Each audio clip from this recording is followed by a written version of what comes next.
She was replaced by her sister at her own wedding. Later, a duke in disguise made her question everything. Before we begin this beautiful period romance story, tell me in the comments where you're listening from. I love knowing where you're joining us from. And subscribe if you love romantic stories like this. Now, let's fall into this tale together.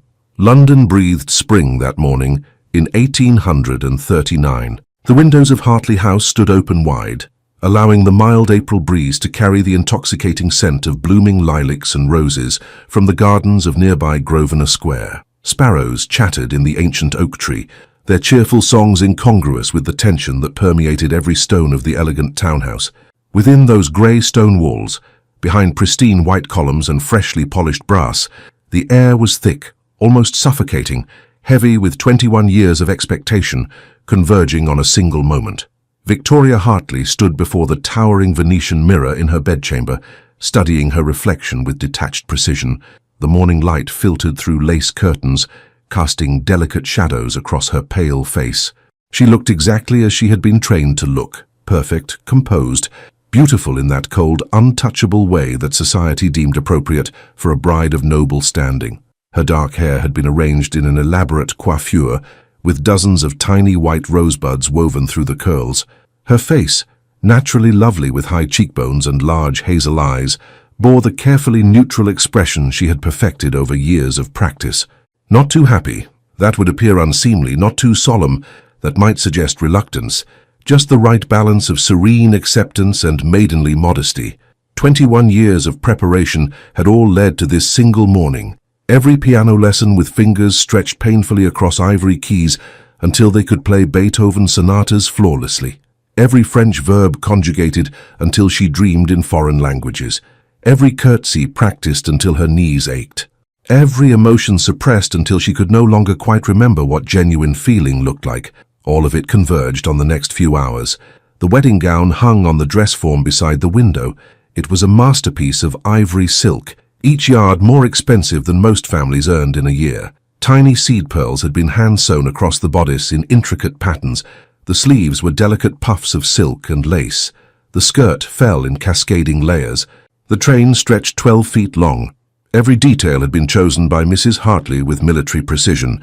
Every pearl, every stitch, every ribbon, all selected to impress the 200 guests who would witness Victoria's union with Viscount James Thornton.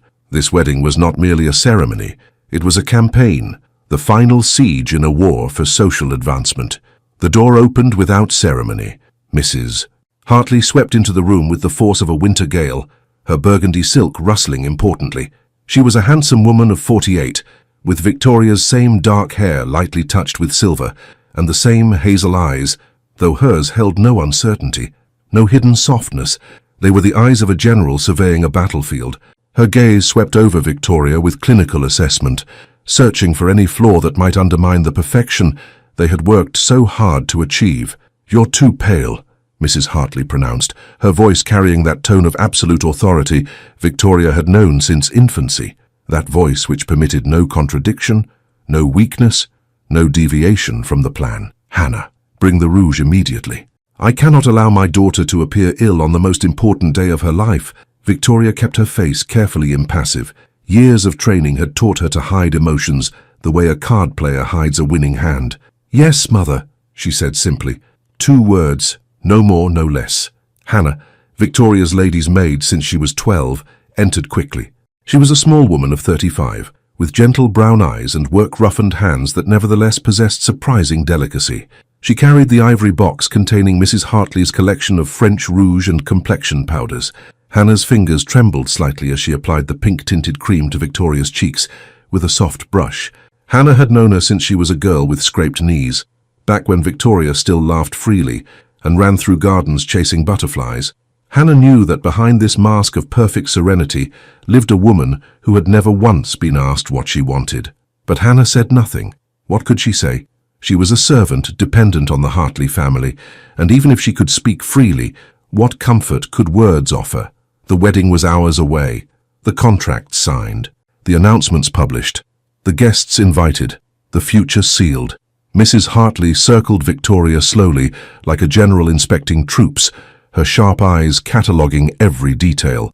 She adjusted a rosebud in Victoria's hair, shifting it a fraction of an inch. Then she stepped back, arms crossed. "Viscount James Thornton is an excellent match," she began. "Impeccable lineage stretching back to the Norman conquest. Properties in Kent worth £30,000 a year. Connections to the finest families. The Duke of Devonshire is his godfather. Your father and I have worked for 5 years to secure this arrangement."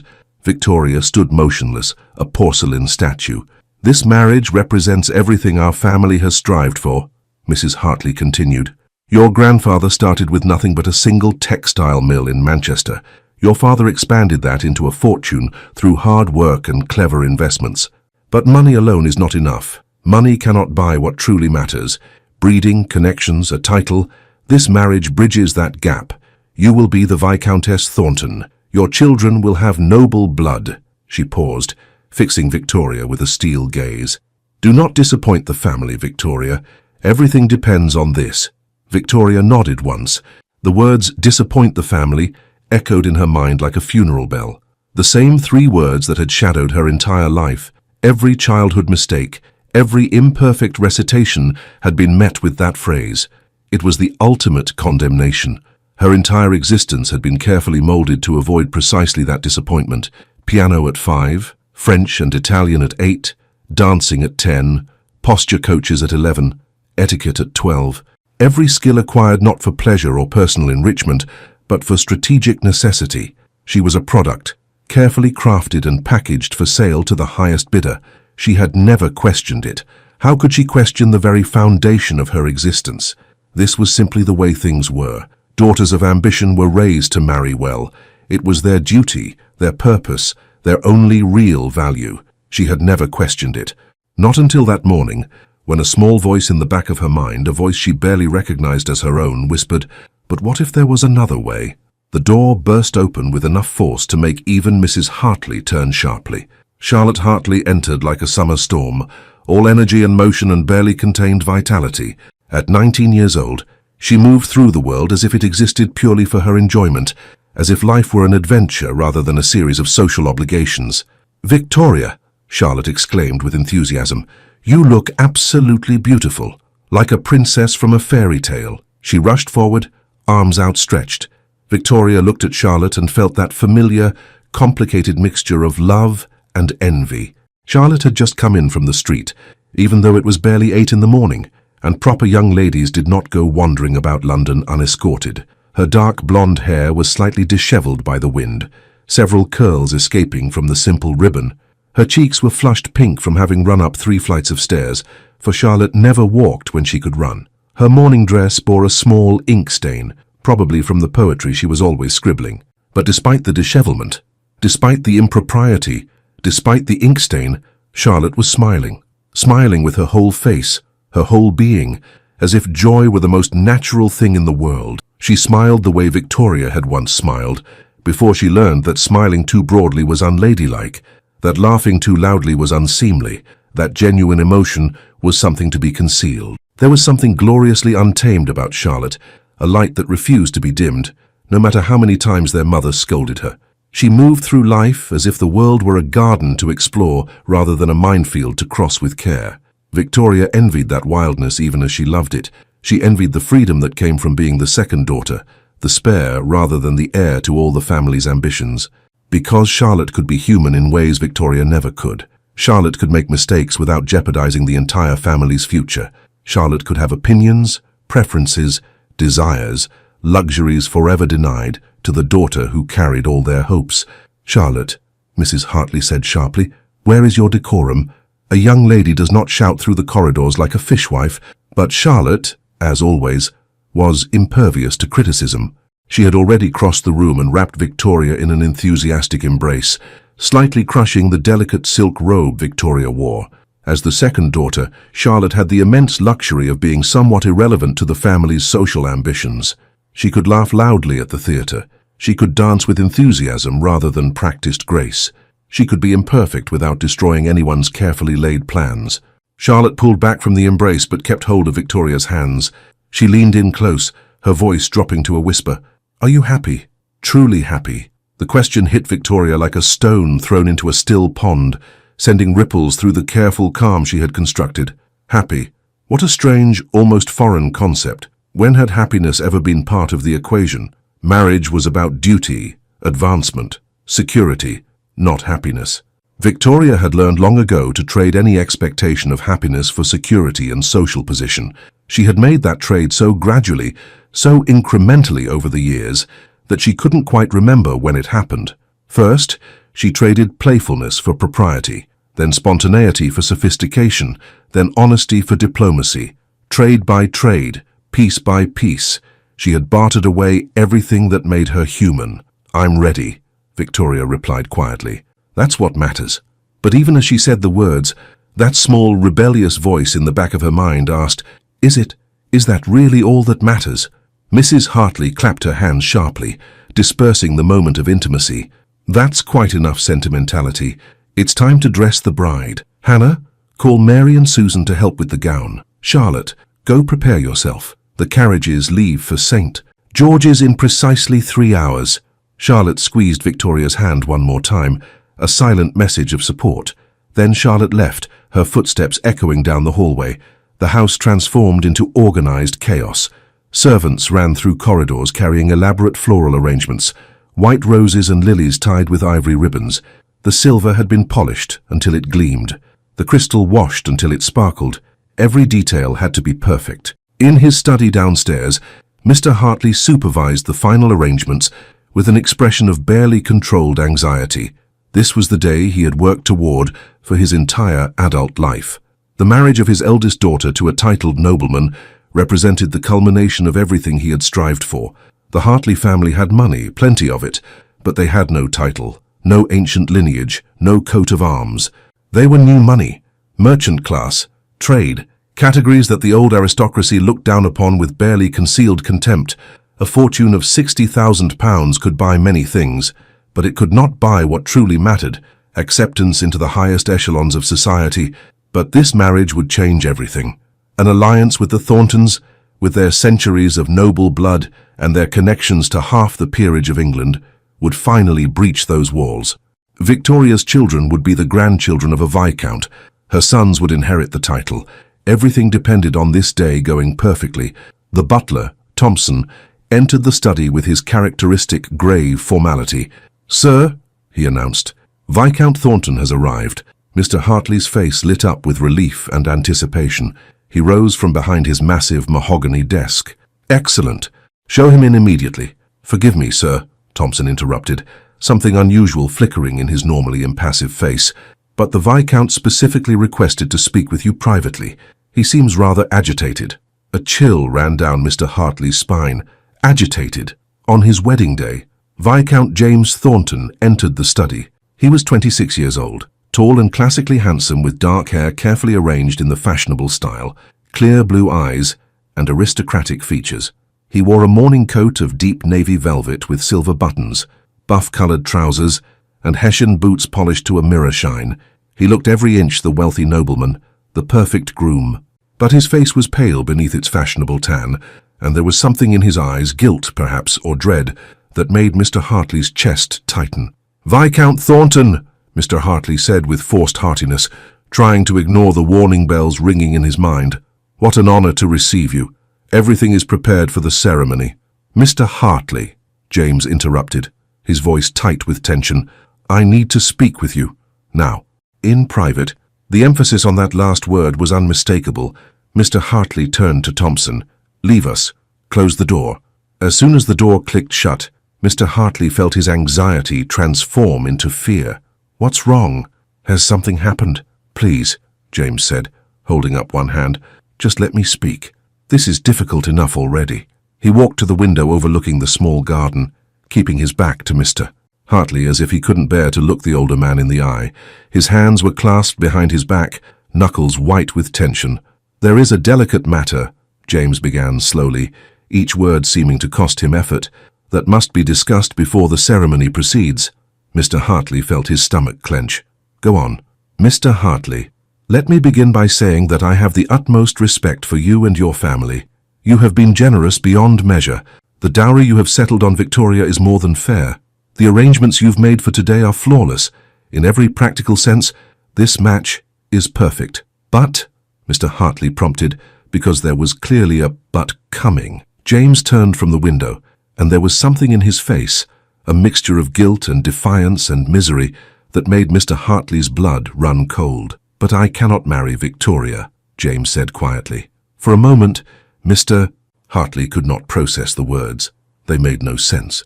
I don't understand. What do you mean? I mean that I cannot, in good conscience, marry a woman I do not love, James said, and now the words came faster. I have spent the past 3 months coming to your house, sitting at your table, attending every social function with Victoria on my arm, and all the while I have been lying, to you, to her, to myself. The lie has become unbearable. Mr. Hartley's legs felt suddenly weak. He lowered himself into his desk chair. This is about love, Viscount. Surely you understand that marriage among our class is not primarily about love. It is about alliance, about property, about everything except the human beings involved, James finished bitterly. Yes, I understand that. I've understood it my entire life. My own parents married for duty, and they were miserable together until my father died last year.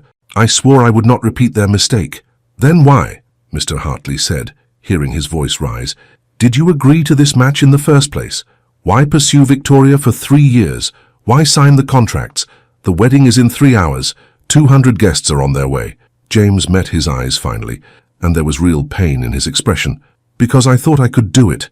I thought duty would be enough. Victoria is beautiful, accomplished, impeccably bred. She would make an ideal viscountess, but she is not the woman I love. The words hung in the air like smoke from a pistol shot. Mr. Hartley felt the blood drain from his face. You're in love with someone else. Who? James took a deep breath, squaring his shoulders. Charlotte. The name fell into the silence like a stone into a well. For a long moment, Mr. Hartley simply stared at him. Charlotte, he finally repeated, his voice flat with disbelief. My Charlotte, Victoria's sister. She's 19 years old. She's a woman, James corrected gently. And she is extraordinary. She's vibrant and real and passionate about life. She laughs without calculation. She expresses opinions without first considering how they will be received. She is herself, wholly and completely, without artifice or pretense. Over these past months of visits, I've found myself increasingly drawn to her. I cannot lie to myself any longer. I love her. I want to marry her. Mr. Hartley felt as if the world had tilted. This is madness. Do you have any idea what scandal this will create? Victoria is being dressed in her wedding gown as we speak. You want to simply swap one sister for another. I know how it sounds, James said miserably. But would it not be more cruel to marry Victoria, knowing I love another? Kinda. Mr. Hartley stood abruptly. You call public humiliation kind. She'll be known as the woman who was jilted at the altar. You will ruin her. The ceremony will still take place, James said quietly. All the arrangements will be honored. The dowry, the settlements, everything will proceed exactly as planned. Only the bride's name will change. Mr. Hartley stared at him, slowly understanding the full magnitude of what James was proposing. You want to marry Charlotte instead. Today, with all of London watching. Yes, I've sent word to the vicar, and you think Charlotte will agree to this? For the first time, James looked uncertain. I believe she loves me as well. We've spoken several times, away from others. There is a connection between us that cannot be denied. A knock at the door interrupted them. Mrs. Hartley entered without waiting for permission, her face a mask of barely controlled panic. What is happening here? The guests are beginning to arrive. James straightened his shoulders. Mrs. Hartley, I was just informing your husband that I cannot marry Victoria today. I wish instead to marry Charlotte. Mrs. Hartley stood absolutely still for 3 heartbeats. Then her face transformed, all pretense of civility vanishing. You dare to come into my house on my daughter's wedding day and make such a demand, she said, her voice shaking with rage. You dare to humiliate my family, to destroy my daughter's future. I understand your anger, James began. You understand nothing. Mrs. Hartley advanced on him. Your family approached us 3 years ago. Contracts were drawn up and signed. The settlements have been transferred. The marriage has been announced in every society paper in London. 200 members of the aristocracy are on their way to St. George's. And you think you can simply change your mind? The contracts will be honored, James repeated stubbornly. Everything will proceed as agreed. Only the bride's name changes. Only the bride's name? Mrs. Hartley's voice rose. You speak as if my daughters were interchangeable. Victoria has spent her entire life preparing for this role. Every lesson, every accomplishment, all designed to make her the perfect wife for a man of your standing. Perhaps, James said quietly, that is exactly the problem. Victoria is perfect, cold, lifeless. Charlotte is human. The insult echoed through the study like a thunderclap. Mrs. Hartley actually swayed on her feet. "Get out," she said in a voice made of ice. "Get out of my house this instant." James bowed stiffly. "I will be at St. George's Church at noon, as planned.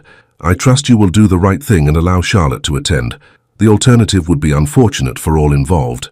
The threat was unmistakable. He left, his footsteps echoing. Through the window, Mr. and Mrs. Hartley watched him climb into his carriage and depart. For a long moment, they stood in silence. "What do we do?" Mr. Hartley finally asked. Mrs. Hartley's face was pale but determined. "We have no choice. The ceremony must proceed. If we cancel now, the scandal will destroy both daughters. At least if Charlotte marries him, we salvage something. We must tell them." Upstairs, Victoria sat while Hannah and two other maids worked to dress her in the magnificent wedding gown. The process was complex, requiring multiple people to manage the many layers of silk and the heavy train. The door opened, and Charlotte entered. She wore a simple morning dress of pale blue muslin, her hair arranged with small white flowers tucked into the curls. "Victoria," Charlotte said, and there was something in her voice, something wrong, something frightened, that made Victoria look up sharply. "I need to speak with you alone, please." Hannah exchanged glances with the other maids. They withdrew discreetly, leaving the sisters alone. Charlotte stood with her back to the door, hands twisted together, her face pale beneath its natural flush. "What's wrong?" Victoria asked, feeling her heartbeat accelerate. "Has something happened?" Charlotte began, then stopped. She closed her eyes, seemed to gather courage, then opened them and looked directly at her sister. "I don't know how to say this. There are no right words." Victoria felt cold fear wash over her. "Just say it. Whatever it is, just tell me." Charlotte's eyes filled with tears. Viscount Thornton spoke with father. Victoria, he doesn't want to marry you. He wants to marry me instead."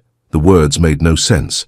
Victoria heard them, understood each individual word, but could not make them cohere into meaningful information. "What?"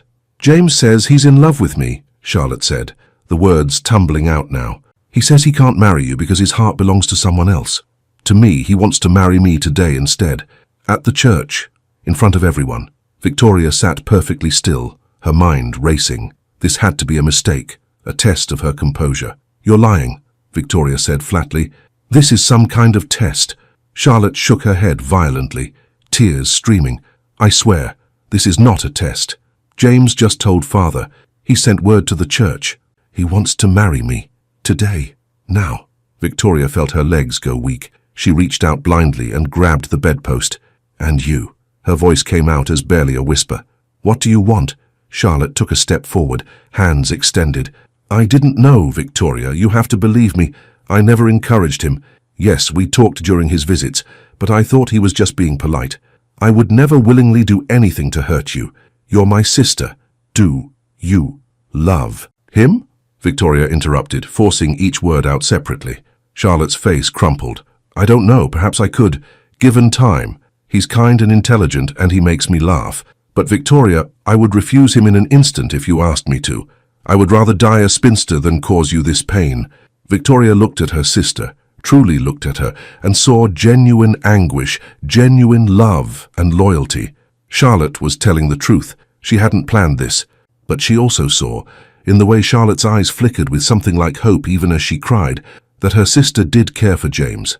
That perhaps, given freedom to choose, Charlotte would choose him. And suddenly, Victoria felt something break loose inside her chest, something that had been wound too tight for too many years. "Go," she said quietly. Charlotte's eyes went wide. "What?"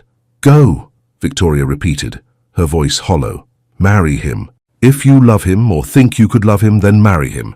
Apparently happiness is the luxury of second daughters. So go. Be happy." "Victoria, get out," Victoria said, and now her voice carried an edge of steel. "Please, just leave me alone." Charlotte fled, sobbing. Victoria stood motionless in the middle of her bedchamber, wearing her undergarments, with the wedding gown hanging accusingly on its form. She walked to it with mechanical precision. She reached out and touched the silk, feeling the cool smoothness, the rough texture of the pearls. 21 years of preparation, embodied in this one garment. She began to laugh. It started as a small sound, barely more than a breath, but it grew louder, more hysterical, until she had to clamp both hands over her mouth to muffle it, because the alternative to laughing was screaming. A knock on the door. Victoria hastily composed herself. Mrs. Hartley entered, and Victoria saw with shock that her mother had been crying. The great Mrs. Hartley, whose composure was legendary. She had tears on her cheeks. "Mother," Victoria said uncertainly. Mrs. Hartley crossed the room and pulled her into an embrace. "I'm sorry," she whispered. "I'm so sorry, my darling girl. This is cruel and wrong, and I would stop it if I could. But I cannot." Victoria stood rigid in her mother's arms, unable to remember the last time they had embraced like this. "Can't we simply refuse?" Victoria asked, hating how small her voice sounded. "Can't we tell him no? Tell him the wedding is cancelled?" "No," Mrs. Hartley said gently, pulling back to look at her daughter's face. "Think, Victoria. If we refuse, if we cancel, the scandal will be even worse. Everyone will know the groom rejected you. There will be questions, gossip, speculation. Both you and Charlotte will be ruined. But if the wedding proceeds with Charlotte as the bride, we can at least salvage something. No one will believe it was always meant to be Charlotte," Victoria said flatly. "No," her mother agreed quietly. "They won't, but they will pretend to believe it, because the alternative is too scandalous to acknowledge openly. The fiction allows everyone to save face. So I'm to go to the church," Victoria said, each word falling like a stone, "and watch my sister marry my fiancé, in front of all of London society." Mrs. Hartley's face was full of pain. "You are to go to the church and demonstrate that the Hartley family has dignity and grace, even in the face of catastrophe. You are to go with your head held high and show them that nothing can destroy you." "Can you do that?" Victoria thought about refusing, thought about staying in this room, hiding from the humiliation, but even as the thought formed, she knew she wouldn't do it. Because after 21 years of training, after a lifetime of duty and obligation and family pride, she could not bring herself to fail them now. "Yes," Victoria said quietly, "I can do that." Hannah brought a different dress, dove grey, high-necked, severe as mourning. Victoria allowed herself to be dressed without comment. She pinned her hair back in a strict bun, applied no cosmetics to her pale face. If she was to be a witness to her own humiliation, she would be an honest witness. The family departed Hartley House in their carriage at precisely 11:30. None of them spoke. Mr. Hartley stared out the window, his face grey and aged 10 years in the space of a morning. Mrs. Hartley sat with her spine straight and her face composed, though Victoria could see her hands trembling slightly in her lap. Charlotte had been sent ahead in a separate carriage. London was beautiful that spring morning. The sun shone warm and bright. The sky was a perfect cloudless blue. Flowers bloomed in every window box and garden. People strolled through the streets in their best clothes, living their normal, happy lives, completely unaware that Victoria Hartley's entire existence was crumbling to ash. Life continued, utterly indifferent to individual suffering. St. George's Church, Hanover Square, rose before them like a monument. The Baroque facade gleamed white in the sunlight, tall columns standing like sentries. The church was one of the most fashionable in London. Victoria had dreamed of being married here since she was a girl. Carriages lined the street, dozens of them, belonging to all the finest families. All of London society had come to witness this union. They had no idea they were about to witness a scandal instead. The Hartley carriage stopped. A footman opened the door. Mr. Hartley descended first, then turned to help his wife and daughter. The murmurs started immediately. Victoria heard them ripple through the crowd waiting outside the church. "That's not a wedding gown. Why is Miss Hartley wearing grey? Something must have happened." Victoria walked between her parents toward the church entrance, head high, face composed. She held her head high and looked straight ahead, giving them nothing. The interior of St. George's was magnificent, soaring columns of white marble, a painted ceiling showing angels and celestial scenes, hundreds of candles casting golden light, and flowers, roses and lilies everywhere, their scent almost overwhelming. The pews were filled with people, 200 at least. Every important family in London had sent representatives. All of them turned to stare as the Hartley family entered, and there at the altar, wearing his navy velvet coat, stood Viscount James Thornton. He turned when the Hartleys entered. His eyes met Victoria's across the length of the church. For just a moment, she saw guilt flash across his face, real, genuine guilt. Then he looked away, unable to hold her gaze. The vicar, Reverend Whitmore, approached the Hartley family quickly, his face a mask of confusion and concern. "Mr. Hartley, I received a rather confusing message from Viscount Thornton this morning. There's been a change." "The ceremony will proceed as planned, Reverend, Mr. Hartley said firmly, though Victoria could hear the strain in his voice. "But the bride will be my younger daughter, Miss Charlotte Hartley." The vicar's eyes went wide. "But the announcements, the license, everything states that Miss Victoria Hartley is to be the bride." "The Viscount will explain," Mrs. Hartley said coldly. She took Victoria's arm and guided her firmly to the front pew on the left side of the aisle. Victoria sat between her parents in the space that should have been reserved for the bride's family, witnessing her happiness. Instead, they would witness her humiliation. Around them, the whispers grew louder, more frantic. People were standing, craning their necks, trying to understand what was happening. The organ began to play, the traditional wedding march that Victoria had heard in her dreams 1,000 times. But she was not the one walking down the aisle. She was sitting in a pew, wearing grey like a mourner. The side door opened. Charlotte appeared, walking alone because no one had thought to arrange an escort. She wore a simple white dress, not the magnificent gown Victoria was supposed to wear, but something hastily borrowed.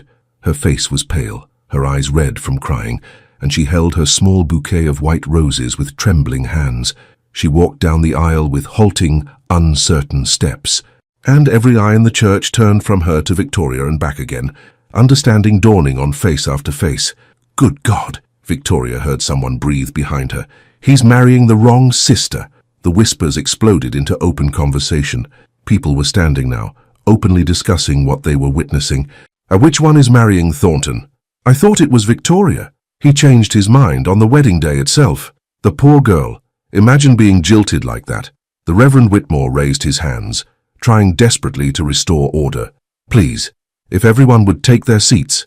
But half the guests were already leaving, unwilling to be party to such impropriety. Others remained, more out of morbid curiosity than support. Charlotte reached the altar.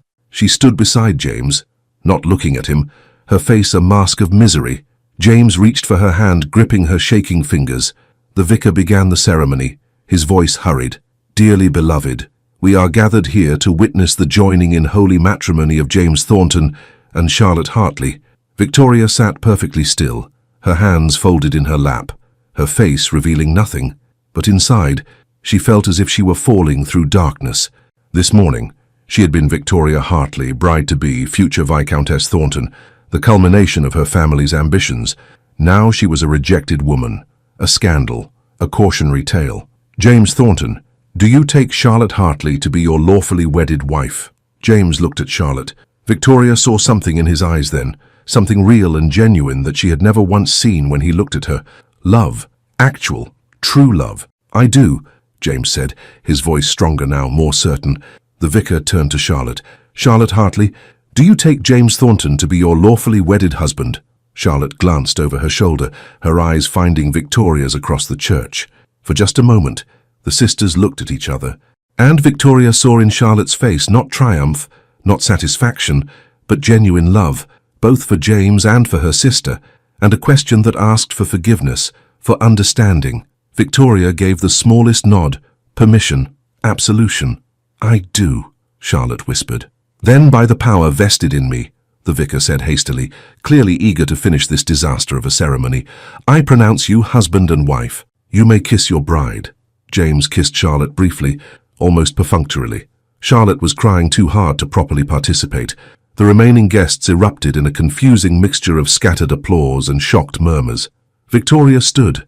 Her legs felt strange, disconnected, but they carried her anyway. She stepped into the aisle and walked toward the exit, head held high, back straight as a queen's, face betraying nothing of the devastation inside. She passed row after row of shocked, pitying, gleefully scandalized faces. She passed the altar where James and Charlotte stood frozen. She passed the vicar, She reached the great doors of the church, pushed them open with both hands, and walked out into the bright sunlight. Behind her, she heard Hannah calling, "Miss Victoria, please wait." But Victoria didn't wait. She walked away from St. George's Church, away from the carriages and the gawking servants and the scandal she was leaving in her wake. Her feet carried her east, toward Green Park. She found an isolated bench beneath a massive oak tree in full bloom. The park was quiet at midday. Victoria sat down on the bench, folded her hands in her lap, and finally, allowed herself to stop performing. She didn't cry. Somehow, crying felt too small for what she felt. Tears were for sadness, for loss, for grief. But what she felt was larger and stranger than any of those things. A lifetime of preparation, 21 years of careful training, of suppressed desires, of duty and obligation and sacrifice, all of it destroyed in a single morning. The future she had been groomed for her entire life had vanished as completely as morning mist under sunlight. She should feel devastated, destroyed, and part of her did. But mostly she felt nothing, a vast yawning emptiness where emotions should be, as if someone had reached inside her chest and hollowed her out, leaving behind only a shell that looked like Victoria Hartley but contained nothing at all. Victoria sat on that bench as the sun climbed higher in the spring sky, as the birds sang in the oak tree above her, as life continued all around her with blithe indifference to her suffering. She sat motionless, hands folded in her lap, face carefully blank, the same mask of composure she'd worn her entire life, even now when everything had crumbled. She had no idea what would happen next, no idea who she was supposed to be, now that she was not Victoria Hartley, future Viscountess. The role she'd spent 21 years preparing for had been stolen, and there was nothing underneath, no identity, no purpose, just emptiness. She had failed her parents, failed herself, failed at the one thing she'd been raised to do, and the worst part, she didn't even know if she cared. The numbness was almost a blessing, better than feeling the full weight of humiliation, of being cast aside like a broken doll in favor of someone more vibrant, more real, more human. Charlotte's words echoed in her mind. He makes me laugh. When was the last time Victoria had laughed? When was the last time she'd felt anything genuine at all? She didn't know, couldn't remember. Perhaps she had never been real at all, just a perfectly constructed automaton designed to marry well and produce heirs, and when the automaton failed to engage the heart of her intended, she was simply replaced. Victoria sat on that bench until the sun began to set, until shadows stretched long across the grass, until the numbness started to crack, and something darker seeped through. Shame, humiliation, a bone-deep sense of worthlessness. She had been found wanting, insufficient, not enough, and she had no idea how to be anything else. 3 days after the wedding that wasn't hers, Victoria sat in the drawing room of Hartley House, staring at the letter in her hands. The paper was thick and expensive, bearing the elegant script of her aunt. "My dearest Victoria, I have heard of the unfortunate events in London. Your mother wrote to me with the details, though I suspect the version that has reached my ears through society gossip is far more colourful and far less kind. You are welcome here, my dear girl, for as long as you need. My home in the countryside is yours. The air is clean, the people are few, and no one here cares about London scandals. Come whenever you are ready. I will be waiting." Your loving aunt, Lady Helena Weatherby Victoria, read the letter 3 times. Each time, the words "unfortunate events" made her want to laugh or scream. She wasn't entirely sure which. The past 3 days had been unbearable. The house felt like a tomb. Her parents moved through the halls like ghosts, avoiding her eyes, speaking in hushed tones. The servants whispered. The scandal sheets had been merciless. The rejected bride, one headline had screamed, "Sister Steele's Viscount at the altar," proclaimed another. Callers had stopped coming. Invitations had ceased arriving. The Hartley family had become social pariahs overnight. Victoria folded the letter carefully. "Mother," she called. "Mrs." Hartley appeared in the doorway, looking older than she had just days ago. The iron composure had cracked, revealing exhaustion beneath. "I'm going to Aunt Helena's," Victoria said simply. "Today, if possible." Mrs. Hartley's face showed relief mixed with guilt. That's probably wise. A change of scenery would do you good." "You mean it will make things easier for you," Victoria said without malice. It was simply a fact. Her presence in London was a constant reminder of the scandal. Mrs. Hartley flinched. "Victoria." "It's fine, Mother. Truly, I want to go." And she did. The thought of staying in this house, in this city, suffocating under the weight of whispers and pitying looks, it was unbearable. Within hours, arrangements were made. Hannah would accompany her, of course. A trunk was packed with a modest wardrobe, nothing too fine, nothing that would draw attention. The carriage was prepared for the journey to the countryside, to Lady Helena's estate near the village of Ashford in Kent. Mr. Hartley came to see her off. He embraced her awkwardly, something he hadn't done since she was a child. "I'm sorry," he said quietly. I should have done something, said something, stopped it somehow." Victoria pulled back and looked at her father, really looked at him. He had always seemed so large, so powerful. Now he just looked defeated. "You couldn't have stopped it," she said. "None of us could. It was always going to end this way, I think, one way or another." She climbed into the carriage. Hannah settled across from her, hands folded in her lap, saying nothing. The carriage lurched forward. Victoria didn't look back. The journey from London to Ashford would take 2 days with an overnight stop at a coaching inn. Victoria watched the city give way to countryside through the window. Buildings became fields. Cobblestones became dirt roads. The air grew cleaner, sweeter. For the first time in days, Victoria felt like she could breathe. They stopped for the night at the Rose and Crown, a respectable inn halfway to their destination. Victoria ate little, slept poorly, and woke before dawn. She wanted to be on the road again, wanted to put more distance between herself and London. The second day dawned grey and sullen. Clouds gathered on the horizon, heavy and dark. By mid-morning, the first drops of rain had begun to fall. By noon, it was a deluge. The carriage rocked violently on the muddy road.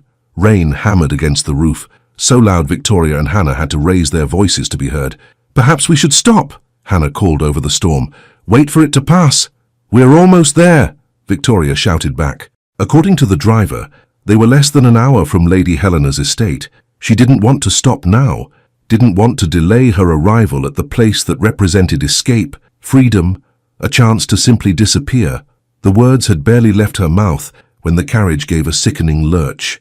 Victoria heard the driver shout, heard the horses scream, felt the world tilt impossibly sideways. Then everything was chaos. The carriage tipped.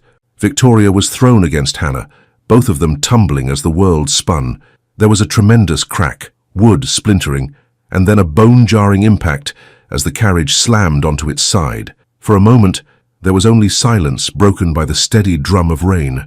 Victoria lay tangled with Hannah in what had been the side of the carriage and was now the floor. Her head throbbed, her shoulder ached, but she was alive, and as far as she could tell, unbroken. "Hannah?" she gasped. "Are you hurt?" "My arm, miss," Hannah said through gritted teeth. "I think I've wrenched it, but I can move. Nothing broken. Thank God." Victoria tried to orient herself. Above them, or what was now above them, was the carriage door. Rain poured through the window. "We need to get out." But the door was too high to reach, and when Victoria tried to stand, she slipped on the wet leather seats. The carriage was completely on its side, half buried in mud. Hannah struggled to sit up, cradling her injured arm. "Miss, can you reach the window?" Victoria stretched upward, but her fingers fell short by several inches.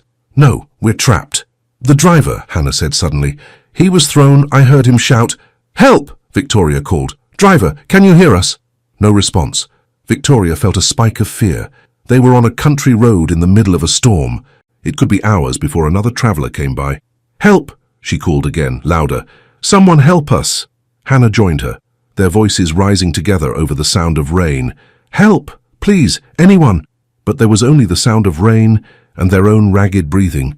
Water was beginning to pool at the bottom of the overturned carriage. Victoria felt it seeping through her skirts, cold and relentless. Then, hoofbeats. Victoria's head snapped up. Through the rain, she heard the unmistakable sound of a horse approaching at a gallop. "Here!" she screamed. "We're here! Help us!" The hoofbeats stopped. A moment later, a face appeared at the window above them. A man, soaked to the skin, dark hair plastered to his forehead, eyes sharp and assessing. "Are you injured?" he called down. "My maid's arm is hurt." "But we're trapped." "Stand back from the door." Victoria and Hannah pressed themselves against what had been the floor.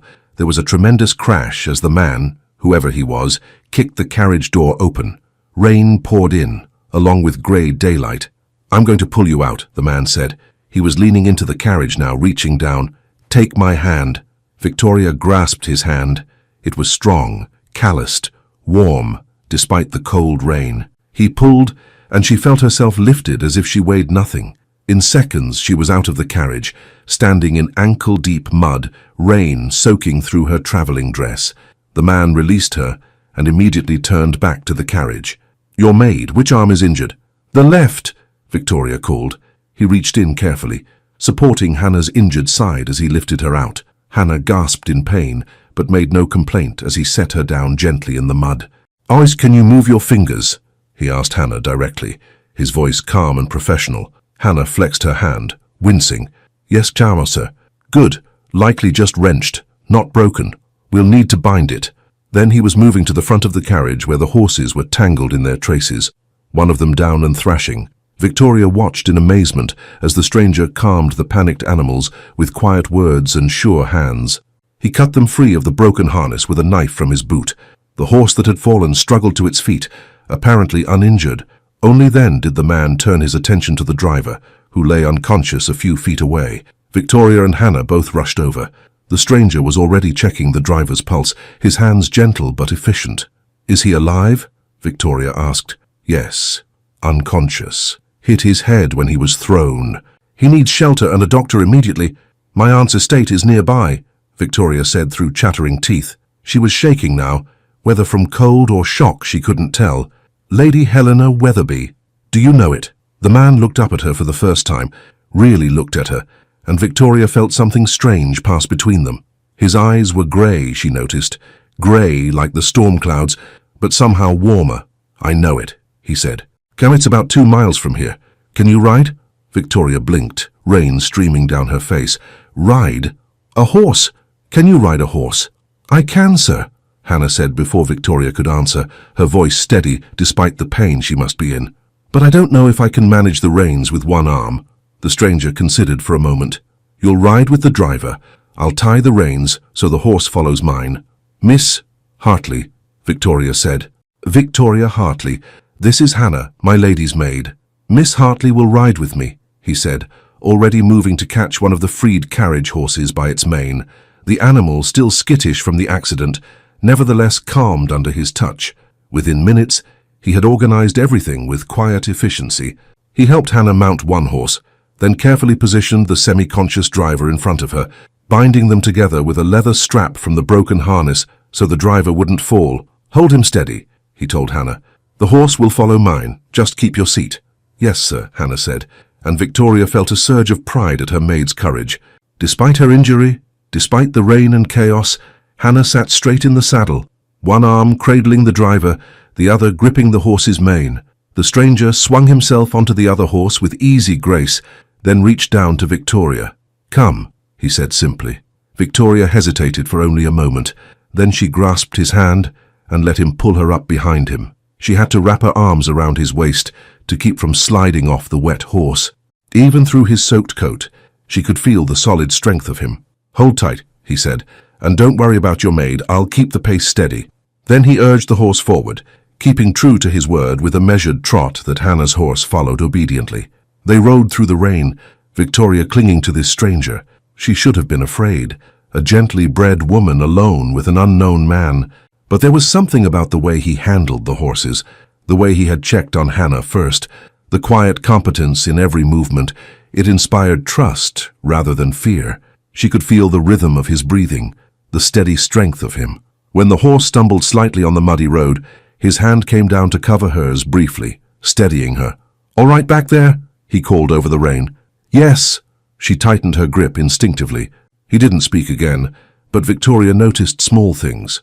The way he kept glancing back to check on Hannah and the driver, how he guided his horse around the worst of the mud puddles, choosing the smoothest path, even though it made the journey longer.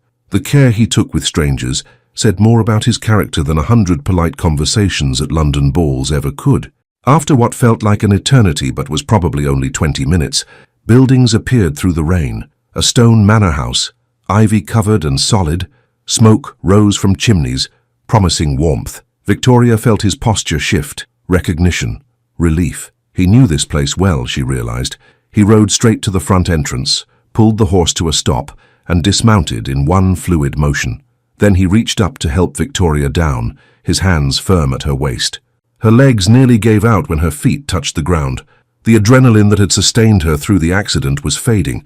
His hand steadied her elbow. Easy. You've had a shock. He didn't release her until he was certain she was steady.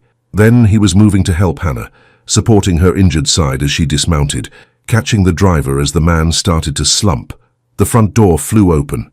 Lady Helena appeared, tall, handsome, with greying hair pulled back in a practical bun, and sharp blue eyes that took in the scene instantly. "Good God," she said. "Victoria! David! What happened?" Victoria's head turned sharply. David. Her aunt knew him well enough to recognize him instantly, even soaked and disheveled. "Carriage accident, about 2 miles south." David, she finally had a name for him, said, supporting the driver's weight effortlessly. "Tire vehicles destroyed. This man needs Dr. Morrison immediately. The maid has an injured arm that should be examined as well." Lady Helena was already calling for servants, her commands crisp and efficient. "Thompson, help with the driver. Mrs. Blackwood, prepare hot baths and the guest chambers, and send someone for Dr. Morrison. Hannah, isn't it? Come with me, dear. We'll get that arm seen to." Hannah glanced at Victoria, seeking permission even in her pain. Victoria nodded. "Go. I'll be fine." The household erupted into organized activity. Servants appeared, wrapping blankets around Victoria, but she barely noticed. Her attention was fixed on David, who was helping carry the driver inside, his voice low and calm as he explained the man's condition to the butler. When he emerged a moment later, he was already moving toward his horse. "Wait," Victoria called. "You're leaving." He paused, turning back to her. Rain still dripped from his hair, his coat. He had to be freezing. "You're in good hands now. Lady Helena will see you sorted." "But you're soaked through. Come inside. At least warm yourself by the fire." Something flickered in his eyes. Surprise, perhaps, that she would think of his comfort. "I'll survive a bit of rain, Miss Hartley. I'm glad you're safe." There was something in the way he said it, the quiet sincerity, that made Victoria's chest tighten. This man had ridden out in a storm, rescued strangers, organized their rescue with remarkable efficiency, and now was preparing to ride back out into the rain without expecting so much as thanks. "I don't even know your full name," she said. "I need to know who to thank, how to repay you." "David Cornwall," he said, "and no repayment is necessary. Anyone would have done the same." "No," Victoria said firmly. "They wouldn't have. Most men would have ridden past. Assume someone else would help." His expression softened. "Then most men are fools." He touched his hat. She noticed his hands were scraped, probably from breaking through the carriage door. "Lady Helena, I'll check on them tomorrow if that's acceptable." "Of course, David," Helena said warmly. "You're welcome here any time. You know that." He mounted his horse with that same easy grace, and for a moment his eyes met Victoria's. Something passed between them. Acknowledgement, curiosity, the beginning of something neither could name. Then he was gone, disappearing into the rain. Victoria stood there, watching the space where he had been, feeling strangely bereft. "Come inside, child," Helena said gently, "before you catch your death." Victoria allowed herself to be led into the house, but her mind remained on grey eyes and capable hands, and a man who appeared exactly when she needed him most. The next morning dawned clear and bright, as if apologizing for the previous day's violence. Victoria woke in an unfamiliar bed in an unfamiliar room, momentarily disoriented. Then memory returned. The accident, the rescue, her arrival at Aunt Helena's. She sat up carefully. Her body ached in a dozen places, but nothing seemed seriously damaged. Just bruises that would fade. A soft knock at the door. "Miss Victoria," Hannah's voice. "Are you awake? Come in." Hannah entered carrying a breakfast tray. Her left arm was bound in a neat sling, but she looked rested and composed. "Lady Helena thought you might prefer to eat here this morning, after yesterday's ordeal. How are you feeling, your arm?" "Sore, miss, but Dr. Morrison says it should heal completely with rest. I was very fortunate." Hannah set down the tray with practiced one-handed efficiency. "The driver is recovering as well. He woke this morning with a terrible headache, but he's coherent and Dr. Morrison is optimistic." "Thank God," Victoria said. "We were all very lucky." Hannah poured tea with careful movements. "That Mr. Cornwall was a godsend, miss, appearing just when we needed him most." Victoria felt warmth in her cheeks. "Yes, he was very capable. Kind, too," Hannah added. Most gentlemen wouldn't have thought to check my arm before helping me down from the carriage. He made sure I wouldn't be hurt further. Victoria remembered that. The way David had asked which arm was injured had supported Hannah carefully. Details that spoke to character. "What are your plans for today, miss?" Hannah asked, settling into the chair by the window to help Victoria dress once she finished breakfast. "I thought I'd explore Aunt Helena's house properly. Maybe walk the gardens." Victoria hesitated. "And I suppose I should write to Mother. Let her know we arrived safely, even if the journey was eventful. I'm sure she'll be relieved despite everything." Despite everything. The wedding scandal, the hasty departure from London, the shame hanging over the family name. Victoria felt a familiar tightness in her chest, then consciously released it. She was here now, miles from London, miles from the whispers and pitying looks. She could breathe here. She spent the morning exploring Aunt Helena's house. It was nothing like Hartley House in London, where her parents at home was all formality and grandeur. This house was comfortable, lived in. Books were everywhere, piled on tables, stacked on windowsills, filling shelves that lined every wall, fresh flowers in simple vases, windows thrown open to let in the spring air. Lady Helena found her in the library, running her fingers along the spines of leather-bound volumes. "Finding everything you need?" her aunt asked. Victoria turned. "It's beautiful here, so different from London. That's precisely why I left London 20 years ago and never looked back." Lady Helena settled into a chair by the window. "Sit, child. We should talk." Victoria sat obediently. "Your mother's letter was illuminating," Helena said, "but I'd like to hear the truth from you. What actually happened?" So Victoria told her everything. The years of preparation for a marriage she never wanted. James's last-minute confession, the ceremony with Charlotte as the replacement bride, the humiliation in front of all of London society. As she spoke, something unexpected happened. The carefully constructed walls she had built around her emotions began to crack. Words poured out, years of suppression, of duty, of being molded into something she never was. When she finished, her throat was raw and her eyes burned with unshed tears. Lady Helena was quiet for a long moment. Then she said, "Your mother made you into a perfect bride, and in doing so she made you miserable." Victoria blinked, surprised by the bluntness. "Don't look so shocked," Helena continued. "I love my sister, but I've never agreed with how she raised you. All that pressure, all those expectations, it was bound to break eventually. I just didn't think it would break quite so spectacularly." "I failed," Victoria said quietly. "I was supposed to marry well, elevate the family, and I failed." "No," Helena said firmly, "you didn't fail. James Thornton failed. Your parents failed. Society failed. But you survived. That's not failure, my dear. That's strength." The words hit Victoria like a physical blow. She had expected pity, perhaps, or judgment, not this fierce validation. "I don't feel strong," she admitted. "I feel lost." "Good," Helena said, and smiled at Victoria's startled expression. "Being lost means you're no longer following someone else's map. Now you can choose your own direction." "I don't know how to do that." "Then you'll learn. You have time here, all the time you need. No London society watching your every move. No mother dictating your behavior. Just you, figuring out who Victoria Hartley actually is when no one's telling her who to be." Victoria felt something loosen in her chest. "Thank you," she whispered, "for taking me in, for not being ashamed of me." "Ashamed?" Helena laughed. "My dear girl, you're the most interesting thing to happen in this quiet corner of Kent in years. Now, are you up for a walk? I find that fresh air and exercise do wonders for clearing the mind." They walked through Helena's gardens, less formal than London gardens, more wild and natural. Roses grew tangled with honeysuckle, lavender sprawled across stone paths, bees hummed lazily in the afternoon sun. "You mentioned David Cornwall," Victoria said, trying to sound casual. "Yesterday, when he brought us here, you seemed to know him." "I've known David for about 3 years," Helena said, "since he purchased property in the area. He's a good man, keeps to himself mostly, but he's helped me more than once with estate matters. Smart, capable, honest, rare qualities in a man. Does he have family?" "Not that I know of. I believe his parents are dead. No wife, no siblings that he's mentioned. He seems to prefer solitude." Helena gave her a sidelong look. "Why do you ask?" "No reason," Victoria said quickly. "So I just wanted to know more about the man who rescued us." Helena's tone suggested she didn't believe that for a second, but she let it drop. They walked in companionable silence.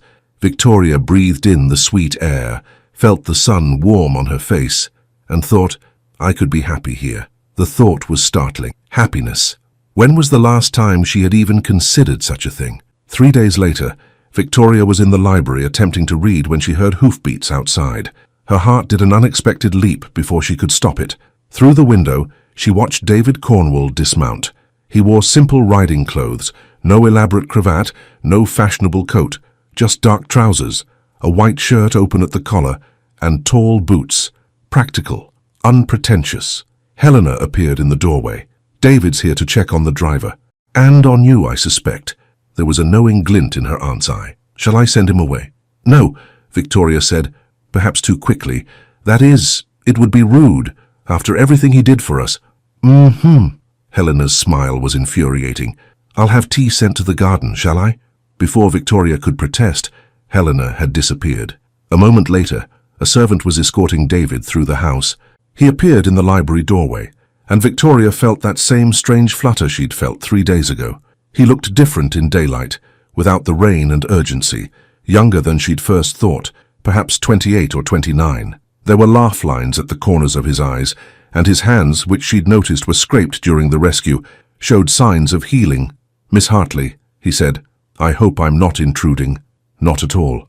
I was just She glanced down at the book in her lap, philosophy she'd been reading the same page of for an hour, pretending to read, mostly. He smiled, and she realized it was the first time she'd seen him smile properly.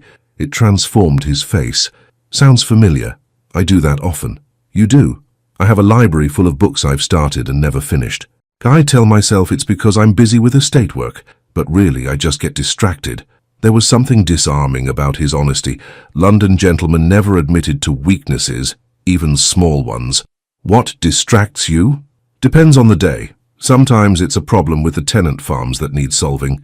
Sometimes it's a good horse that needs riding. He paused, something shifting in his expression. Sometimes it's remembering a woman I pulled from an overturned carriage in the rain. The words hung in the air between them. Victoria felt warmth spread through her chest. That afternoon stretched into evening. They talked about books, about London versus the countryside, about what made a life meaningful versus merely acceptable. When David finally left, promising to return the next day, Victoria found herself counting the hours until she would see him again. And he did return, the next day, and the day after that, and the day after that. What began as polite calls became daily visits. What started as conversation became connection. Slowly, carefully, Victoria felt herself opening to the possibility that perhaps, despite everything that had happened, she might be allowed to be happy. The following weeks passed in a haze of discovery that Victoria had never experienced before. For the first time in her life, her days were her own to shape. She woke when she pleased, not when a schedule demanded. She wore simple dresses that were comfortable rather than fashionable. She walked through fields without worrying about mud on her hem. She read books she actually enjoyed, Gothic novels and poetry, instead of the philosophy and history deemed appropriate for accomplished young ladies. And David visited nearly every day. Sometimes he brought books from his library, presenting them with the enthusiasm of someone sharing treasures.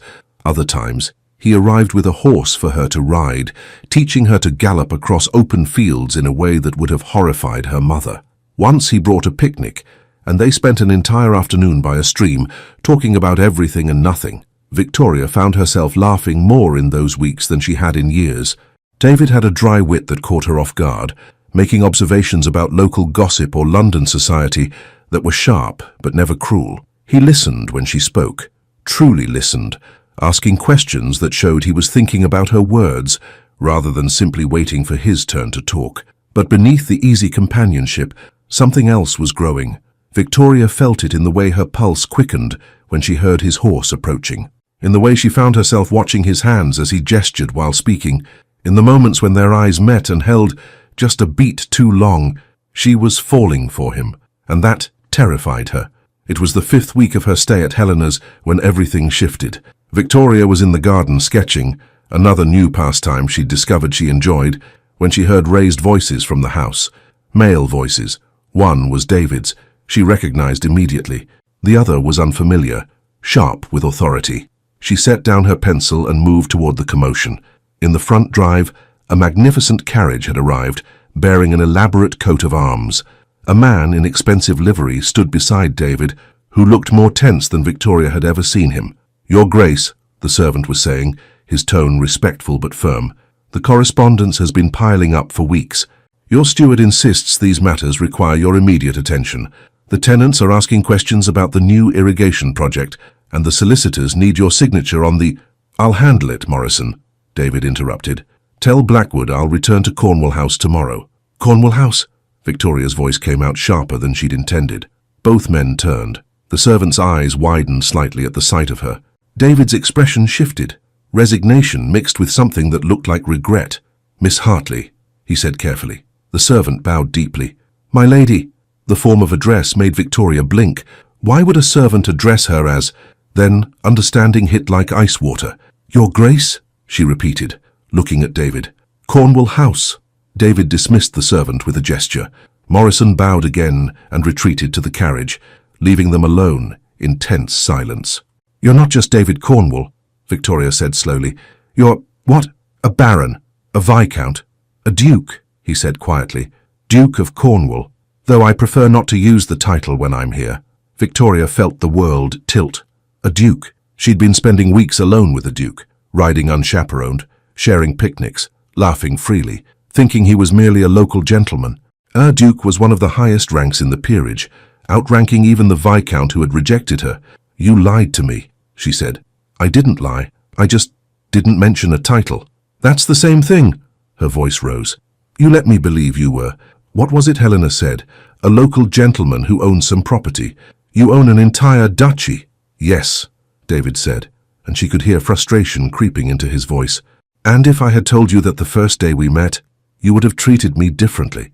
You would have curtsied and called me Your Grace, and we never would have had a single honest conversation. So you deceived me instead." "I wanted you to see me," he said, stepping closer. "Not a title, not a rank. Me, David, the man who reads books he never finishes and gets distracted by interesting women. That's who I am when I'm here. The Duke is just something I have to be in London." Victoria's mind was reeling. She thought of all their conversations, all the easy familiarity. Had any of it been real, or had she been a fool again, seeing what she wanted to see instead of what was actually there? "I need to think," she said, turning away. She fled to her room before he could respond. For the rest of the day, Victoria paced like a caged animal. Her mind churned with questions and doubts. Why hadn't he told her? What did he want from her?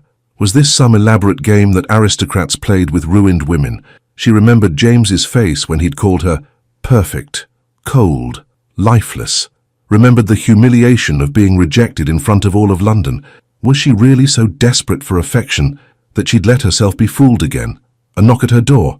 "Victoria," Helena's voice. "May I come in?" Victoria opened the door. Her aunt entered, carrying 2 glasses of wine. "You look like you need the," Helena said, offering 1 glass. Victoria accepted it and drank deeply. "Did you know that David is a duke?" "Yes. And you didn't think to mention it." Helena settled into the chair by the window. "He asked me not to. Said he wanted you to get to know him without the title getting in the way." She paused. "I thought it was rather noble, actually. Dukes rarely care about being seen for who they are rather than what they are." "Noble?" Victoria laughed bitterly. It was deceptive. Was it? He never lied about his name or his character. He simply didn't lead with his rank. Helena studied her. "Why does this upset you so much? Is it the title itself, or is it that you're afraid?" "Afraid of what?" "Of being hurt again. Of trusting someone who might not be what you think." Helena's voice softened. "David Cornwall, Duke or not, is a good man. I've known him for 3 years, and I've seen how he treats his tenants, how he handles his responsibilities, and I've watched how he looks at you, Victoria. That's not deception. That's genuine feeling." Victoria wanted to believe that, but trust didn't come easily anymore. That night, she couldn't sleep. Her mind kept replaying every conversation with David, searching for signs she'd missed. But all she found were memories of kindness, humor, genuine interest in who she was. She was still awake when she heard it. Raised voices from downstairs, Helena's voice and a woman's voice. Familiar, but impossible. Victoria wrapped a shawl around her nightgown and crept down the stairs. In Helena's study, Her aunt stood facing someone Victoria never expected to see here, Charlotte. Her sister looked different, older, though only 6 weeks had passed since the wedding. She wore expensive traveling clothes and jewelry that Victoria didn't recognize, but her face was pale, eyes red from crying. "I had to come," Charlotte was saying. "I had to see her, to explain." "At midnight," Helena said sharply, "arriving unannounced. This is madness, Charlotte." "I know, but Charlotte's eyes found Victoria standing in the doorway. Victoria. Victoria felt frozen. Seeing her sister here in the sanctuary she'd built away from London felt like a violation.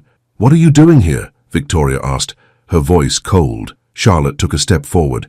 "I needed to see you, to tell you how sorry I am. You left so quickly after the wedding, and I never got to properly apologize.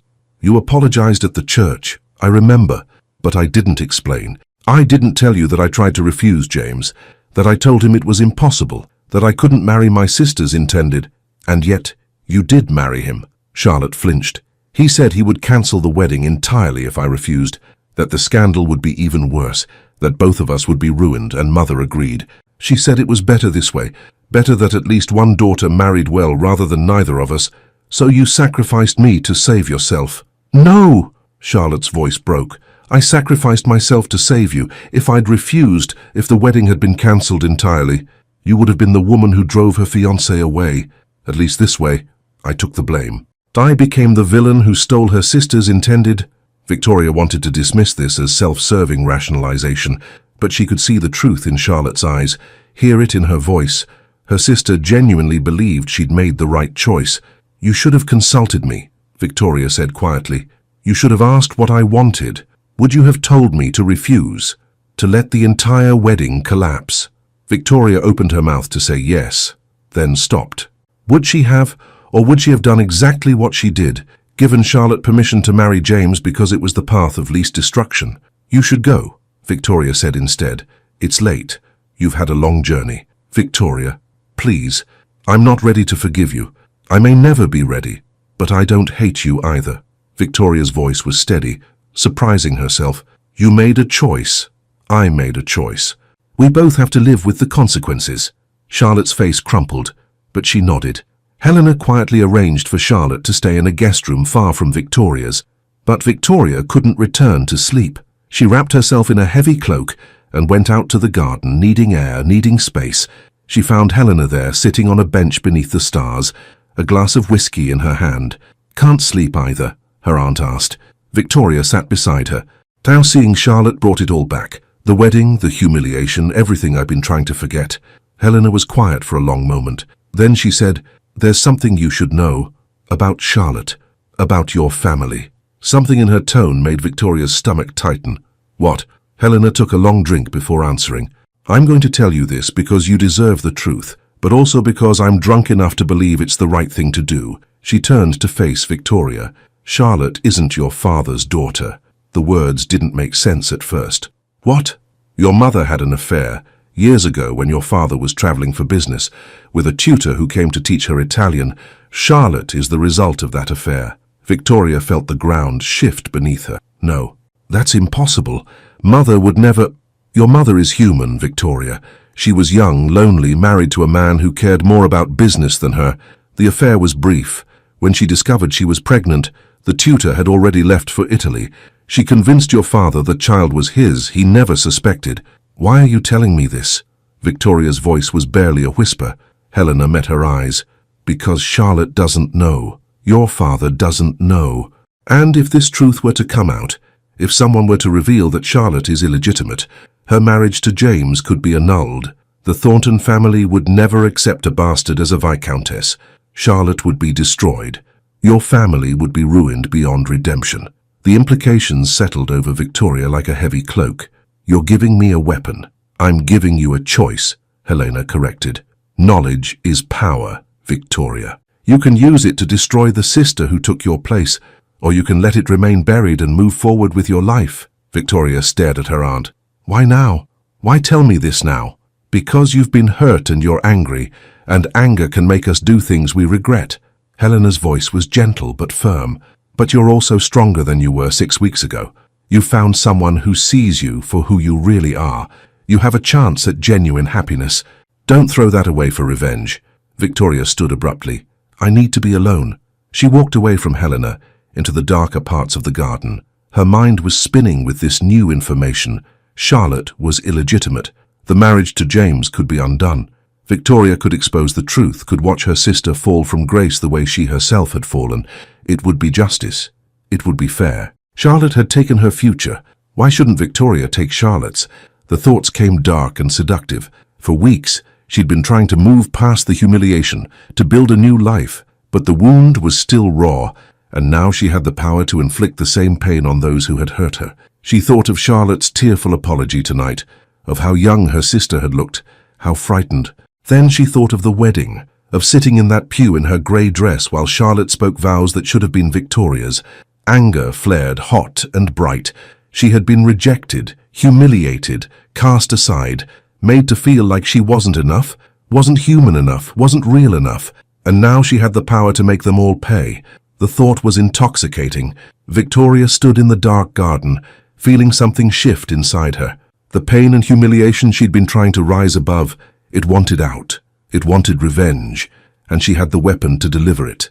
But as she stood there in the darkness, another thought surfaced, a voice that sounded like David's. Who do you want to be? Did she want to be the woman who destroyed her sister, who used secrets as weapons, who let pain turn her into someone cruel? Or did she want to be someone else, someone better? Victoria didn't have an answer, not yet. But she knew one thing with certainty. She had a choice to make, and whatever she chose would define who she became. The next morning, David appeared at Helena's door. Victoria saw him from her window, saw Helena speaking with him briefly before sending him away. For 3 days, Victoria refused to see him. She needed time to think, to sort through the tangled mess of her emotions. She had 2 secrets now, David's title and Charlotte's parentage.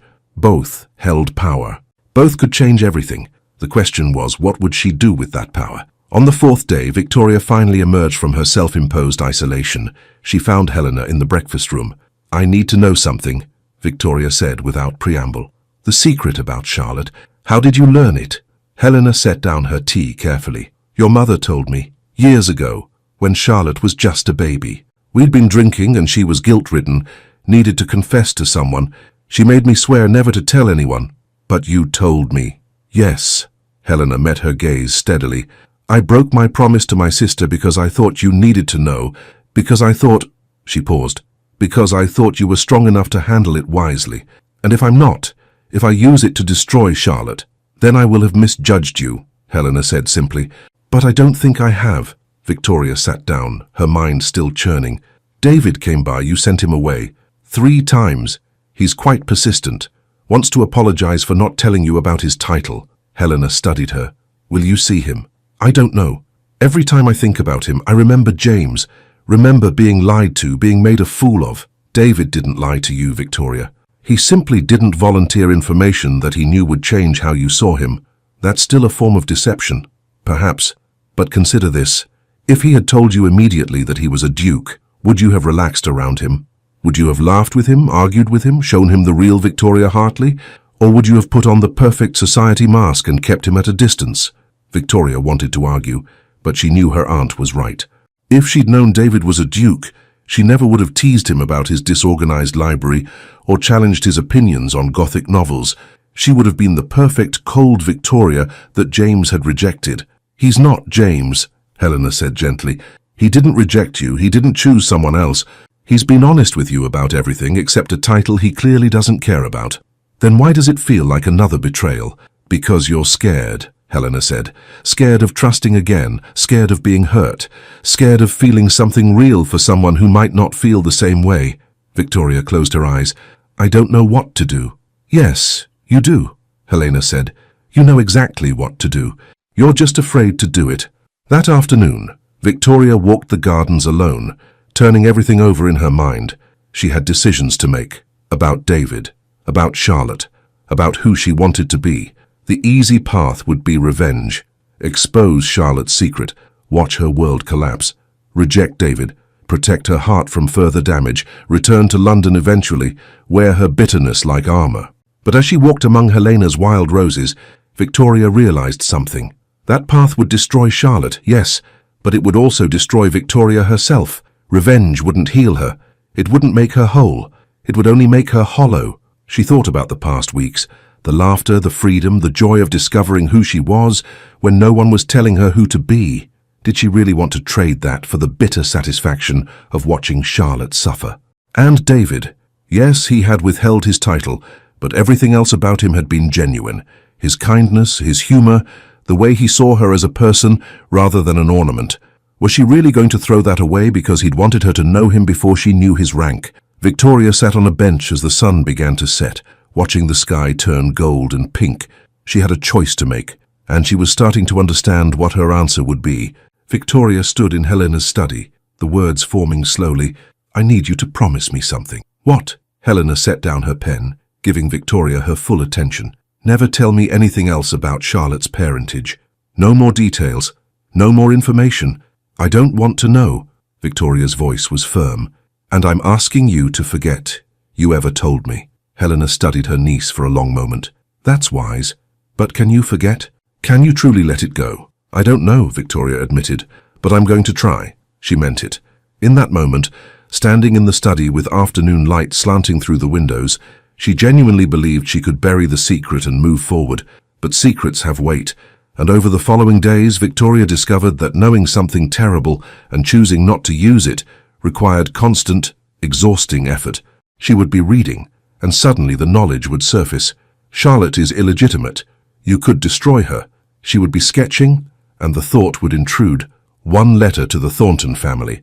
That's all it would take. She would lie in bed at night, unable to sleep, her mind spinning with scenarios of revelation and revenge. The secret was a stone in her shoe, a splinter under her skin, constantly present, constantly irritating. And then David came back. He arrived one afternoon without warning. Victoria was in the garden when she heard his voice at the door, speaking with Helena. Her heart leaped, then clenched with anxiety. She wasn't ready. She didn't know what to say to him, but Helena was already bringing him to the garden. "Miss Hartley," he said formally, stopping several feet away. The distance felt wrong. "May I speak with you?" Victoria nodded, unable to find her voice. Helena discreetly withdrew. For a long moment, they just looked at each other. David seemed tired, Victoria noticed. There were shadows under his eyes that hadn't been there before. "I should have told you," he said finally, "about the title. I convinced myself I was protecting something genuine between us, but I was really just protecting myself. I'm sorry." The apology was simple, sincere, everything Victoria should have wanted. But the secret about Charlotte was burning in her mind, and suddenly David's omission seemed larger, more deliberate. He had hidden who he was. What else might he be hiding? "You made me look like a fool," she said, and heard the bitterness in her own voice. "All those weeks, I was treating a duke like an equal, acting familiar, laughing freely. If anyone in London knew—" "Is that what matters to you?" David interrupted. "What London thinks? You don't understand. You can't understand. You're a duke. You were born with status that can't be questioned. I had to be perfect just to be considered acceptable, and I failed at that. You didn't fail. I was rejected at the altar, David." Her voice rose. "In front of everyone who mattered, I was found wanting, and then I came here and let myself believe that maybe I could be something other than that failure. But you lied about who you were, which means I don't actually know you at all." "I didn't lie about anything that mattered," David said, and she could hear frustration creeping into his voice. "My title doesn't change who I am. It's just a name, a responsibility I was born into. It's everything. It's power and status and security. It's the difference between being invited to society and being shut out. It's—" She stopped, breathing hard. "It changes everything." David was quiet for a moment. Then he said, "Does it change how you felt when we talked? Does it change the conversations we had, the connection we built?" "Yes," Victoria said, "because those conversations were based on false pretenses. I thought you were a gentleman of modest means, someone who might understand what it's like to be ordinary. I never claimed to be ordinary. I just didn't lead with my title because people treat me differently when they know. They become careful, calculated, exactly like you're being right now." The words stung because they were true.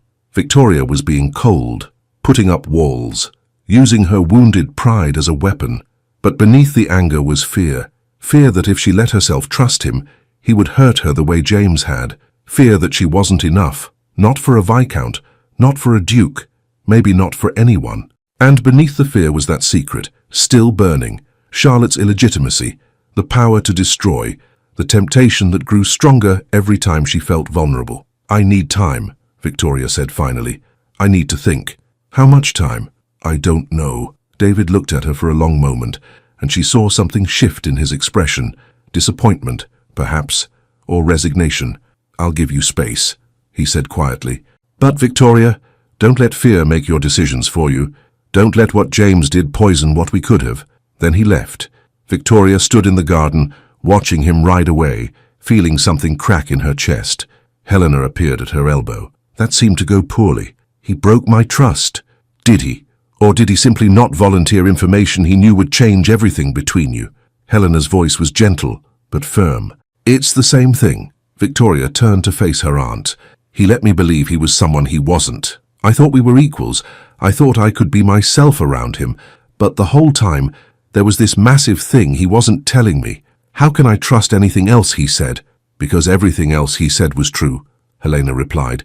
"His character, his values, his feelings for you, those were all real.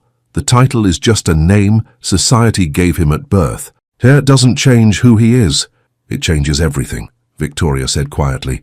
"It changes the power dynamic. It changes what he might want from me. It changes whether this was ever real or just another game aristocrats play with people beneath them." Helena's expression was unreadable. "Are you? Or are you looking for reasons to push him away before he can hurt you?" Victoria didn't answer. She couldn't, because her aunt might be right. The days that followed were grey and heavy. Victoria tried to lose herself in painting, in reading, in long walks, but everything felt muted, joyless. She missed David, missed their conversations, his laugh, the way he looked at her like she was someone worth knowing.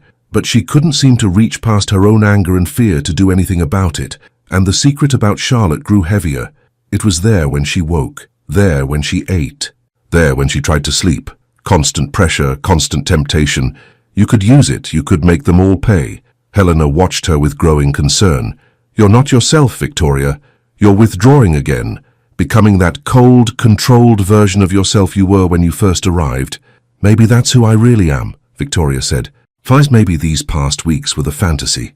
Or maybe you're letting pain and anger turn you into someone you're not." Helena's voice was sharp. "You have a choice, Victoria. You can let this consume you, or you can fight it." But Victoria didn't want to fight. Fighting was exhausting. Easier to retreat behind walls, to nurse her wounds, to plot revenge in the quiet corners of her mind. It was in this state that the letter arrived from Charlotte. "Dearest Victoria, I know you don't wish to hear from me, but I must write. I am with child. The doctor confirmed it yesterday. James is overjoyed. I write not to boast, but to explain. I am terrified of motherhood, of the responsibility, of failing this child the way I failed you. Mother writes constantly with advice and expectations. James's family plans elaborate celebrations. Everyone seems to know exactly what I should do, who I should be, and I find myself thinking, this is how you must have felt your entire life. This pressure to be perfect, to fulfill everyone's expectations, to sacrifice yourself for duty. I'm sorry I didn't understand before. I'm sorry I didn't see how much you carried. Your sister." Charlotte Victoria read the letter 3 times. Charlotte was pregnant, would be a mother, would pass on the Thornton name to a child who wasn't actually of Thornton blood. The illegitimate daughter bearing an illegitimate heir. The irony was almost poetic, and Victoria held the power to destroy it all. She found herself at her writing desk, pen in hand, paper before her. She could write to the Thornton family, could explain, very regretfully of course, that they should know the truth about Charlotte's parentage, could watch everything Charlotte had built come crashing down. It would be justice. It would be fair. It would be revenge. The pen hovered over the paper. Then Helena's voice from the doorway. "What are you doing?" Victoria looked up, startled. "Nothing. Just thinking about replying to Charlotte." Helena crossed the room and gently took the pen from Victoria's hand. "No, you weren't. You were deciding whether to destroy her. I'm allowed to write a letter. Stop." Helena's voice was hard. "Stop lying to yourself. I see it, Victoria. I've been watching you slip further into darkness every day since I told you that secret, and I blame myself for putting that weapon in your hands. You said I deserved the truth. I was wrong. Helena sat down heavily. Or if not wrong, then foolish. I thought you were strong enough to carry it, but no one is strong enough to carry the power to destroy someone they love and hate in equal measure. I don't love Charlotte. Yes, you do. Beneath the anger and betrayal, you love your sister. That's why this is tearing you apart. You want revenge, but you don't want to become the kind of person who would take it. Victoria felt tears sting her eyes. I don't know what to do. Every time I try to move forward, I remember the wedding. I remember sitting in that pew, watching her take my place, and I want her to hurt the way I hurt. I know, Helena said gently, but hurting her won't heal you. It will only make you hollow. Then what will heal me? Letting go, truly letting go, not just of Charlotte, but of all of it. The anger, the shame, the need to be perfect, letting yourself be human and flawed and still deserving of happiness. I don't know how to do that. Yes, you do. You were doing it before I poisoned you with that secret. Helena squeezed her hand. You were laughing, creating, falling in love, being real. And look where that got me. David lied about who he was. David omitted a title because he wanted you to see him as a person. That's not the same as what James did. Stop conflating the two. Victoria pulled her hand away. I need air. She fled the house, walking without direction until she found herself at the stream where she and David had picnicked. The memory was sharp and painful. She sat on the bank, pulling her knees to her chest. The truth was, she missed him, missed his steady presence, his thoughtful questions, the way he made her feel seen. But every time she thought about reaching out, fear stopped her. What if she trusted him and he hurt her? What if she wasn't enough for a duke any more than she'd been enough for a viscount? What if she was fundamentally unlovable? The thought was poison, but it had roots deep in her mind now. James had called her cold, lifeless, had chosen Charlotte's warmth over Victoria's perfection. What if he'd been right? What if there was something wrong with Victoria, something broken that couldn't be fixed? She sat by the stream as the sun set, spiraling deeper into dark thoughts. When she finally returned to the house, she found Helena waiting with concern etched on her face. A letter came for you, her aunt said carefully. From London. From your mother. Victoria took it with numb fingers. Victoria, Charlotte's pregnancy has been announced. The Thornton family is hosting a grand celebration next week. Your absence would be noted and remarked upon. For the sake of the family's reputation, I must ask you to attend. I know this is difficult, but we must present a united front. We must show London that our family remains strong despite the scandal. Please come home, mother home, as if London were still home, as if she could simply walk back into that world and pretend everything was fine. But her mother was right about one thing. Her absence would be noted. People would whisper that Victoria was too ashamed to show her face, that she was broken, hiding in the countryside like a wounded animal, and suddenly Victoria wanted to prove them wrong, wanted to walk into that celebration with her head high and show them she was fine, better than fine. She wanted to show Charlotte that she hadn't been destroyed. And if, while she was there, the secret about Charlotte's parentage happened to slip out? No, she wouldn't do that. She wouldn't. But the thought was there, seductive and dark. I'm going to London, Victoria announced. Helena's face fell. Victoria, I don't think that's wise. Not in your current state of mind. I'm fine. You're not fine. You're angry and hurt and looking for a target. Going to London, seeing Charlotte, it's too much temptation. I can handle it. Can you? Helena challenged, because I've watched you struggle with that secret every day. I've seen it eating at you, and now you want to go to London and stand in a room with Charlotte and with James, with everyone who witnessed your humiliation, with that knowledge burning in your mind. I'll manage, Victoria said coldly. I've spent my entire life managing my emotions. I can do it for one more evening. But even as she said it, she wasn't sure she believed it. The journey to London took 2 days. Victoria travelled with only a borrowed maid from Helena's household. Hannah stayed behind, her arm still healing from the accident.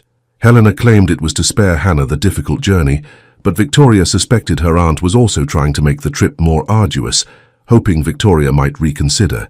Really, Helena was trying to make the trip more difficult, Victoria knew, trying to make her reconsider. But Victoria was determined. She arrived at Hartley House late in the evening. Her mother greeted her with relief and immediately began discussing preparations for the celebration. You'll wear the blue silk, Mrs. Hartley decided. It's demure, but elegant. We want to show that you're doing well, but not so well that it seems you don't care about family." Victoria let the words wash over her. Let her mother direct and plan and control. It was easier than fighting. The night of the celebration arrived. Victoria dressed carefully, applying rouge and powder until her reflection showed the perfect society lady, cold, controlled, unreadable. She looked exactly like the porcelain doll James had rejected. The Thornton mansion was ablaze with lights. Carriages lined the drive. The cream of London society had turned out for this event. Victoria walked in on her mother's arm, chin high, face serene. The whispers started immediately. "Is that Victoria Hartley? I heard she fled to the countryside in shame. She has nerve showing her face here." Victoria ignored them all. She moved through the crowd with practiced grace, accepting greetings with polite coolness. And then she saw Charlotte. Her sister stood at the center of attention, one hand resting on her slightly rounded belly, James beside her. Charlotte looked radiant in a gown of emerald silk, her face glowing with happiness. Until she saw Victoria. The color drained from Charlotte's face. She whispered something to James, who turned to look at Victoria with guilt and discomfort. Victoria walked toward them, the crowd parting like water. "Charlotte," she said when she reached her sister, "you look well. Motherhood suits you." "Victoria," Charlotte breathed, "you came. I didn't think, I hoped, but I didn't think." Mother insisted, "For the family's reputation." Victoria's voice was perfectly modulated. "Congratulations on your happy news." Charlotte's eyes were filling with tears. "Thank you. That means, thank you." James shifted uncomfortably. "Miss Hartley, it's good to see you looking well." Victoria turned her gaze to him, this man who had rejected her, who had called her lifeless. Looking at him now, she felt nothing. No pain, no anger, just detachment. "Lord Thornton," she said coolly, "I hope you'll both be very happy." She moved away before they could respond, finding champagne and a quiet corner. But she could feel Charlotte's eyes on her all evening, could sense her sister's anxiety, her guilt, her fear. And Victoria had the power to transform that fear into reality. All she had to do was speak, tell the right person that Charlotte wasn't who everyone thought she was. The scandal would be immediate, devastating, complete. She imagined it. Charlotte's face when the truth came out, James's horror, the Thornton family's rage, her sister, cast out and ruined, exactly as Victoria had been. Perfect justice, perfect revenge. The thought filled her with a dark satisfaction that scared her, even as it tempted her. She drained her champagne and reached for another glass. Across the room, she saw Charlotte looking at her, fear naked in her eyes. And Victoria smiled. It was not a kind smile. The evening progressed with agonizing slowness. Victoria moved through the crowd like a ghost, speaking when spoken to, smiling when appropriate, all while the secret burned in her mind. She found herself in conversation with Lady Pembroke, a notorious gossip who had witnessed the original wedding scandal. "Miss Hartley," the woman said with false sweetness, "how brave of you to attend. I'm sure it must be difficult, seeing your sister so happy in your place." "Not at all," Victoria said smoothly. "I'm delighted for Charlotte. She and Lord Thornton are perfectly suited." Lady Pembroke's eyes gleamed with curiosity. "Are they? I must say the match seemed rather sudden. One wonders what could have prompted such a dramatic change of heart. Here it was, the perfect opening. Victoria could drop a hint, plant a seed of doubt. Lady Pembroke would do the rest, spreading whispers that would eventually uncover the truth. Victoria opened her mouth, then closed it. "Love is unpredictable," she said instead. "Who can explain matters of the heart?" Lady Pembroke looked disappointed. She moved on to easier prey. Victoria's hands were shaking. She had been so close. One sentence, and the machine of destruction would have been set in motion. But she couldn't do it. Not yet. Maybe not ever. She didn't know anymore. She found herself on the terrace, needing air. The London night was warm and close, and nothing like the clean countryside air she'd grown accustomed to. Footsteps behind her. "Charlotte." "Victoria, please," her sister said. "Can we talk? Really talk?" Victoria didn't turn around. "What is there to say?" "Everything. I need to explain. To make you understand." "Understand what?" "That you took my place. That you married the man I was supposed to marry. That you're now carrying his child while I'm the rejected spinster everyone pities." Victoria's voice was cold, clinical. "I understand perfectly, Charlotte.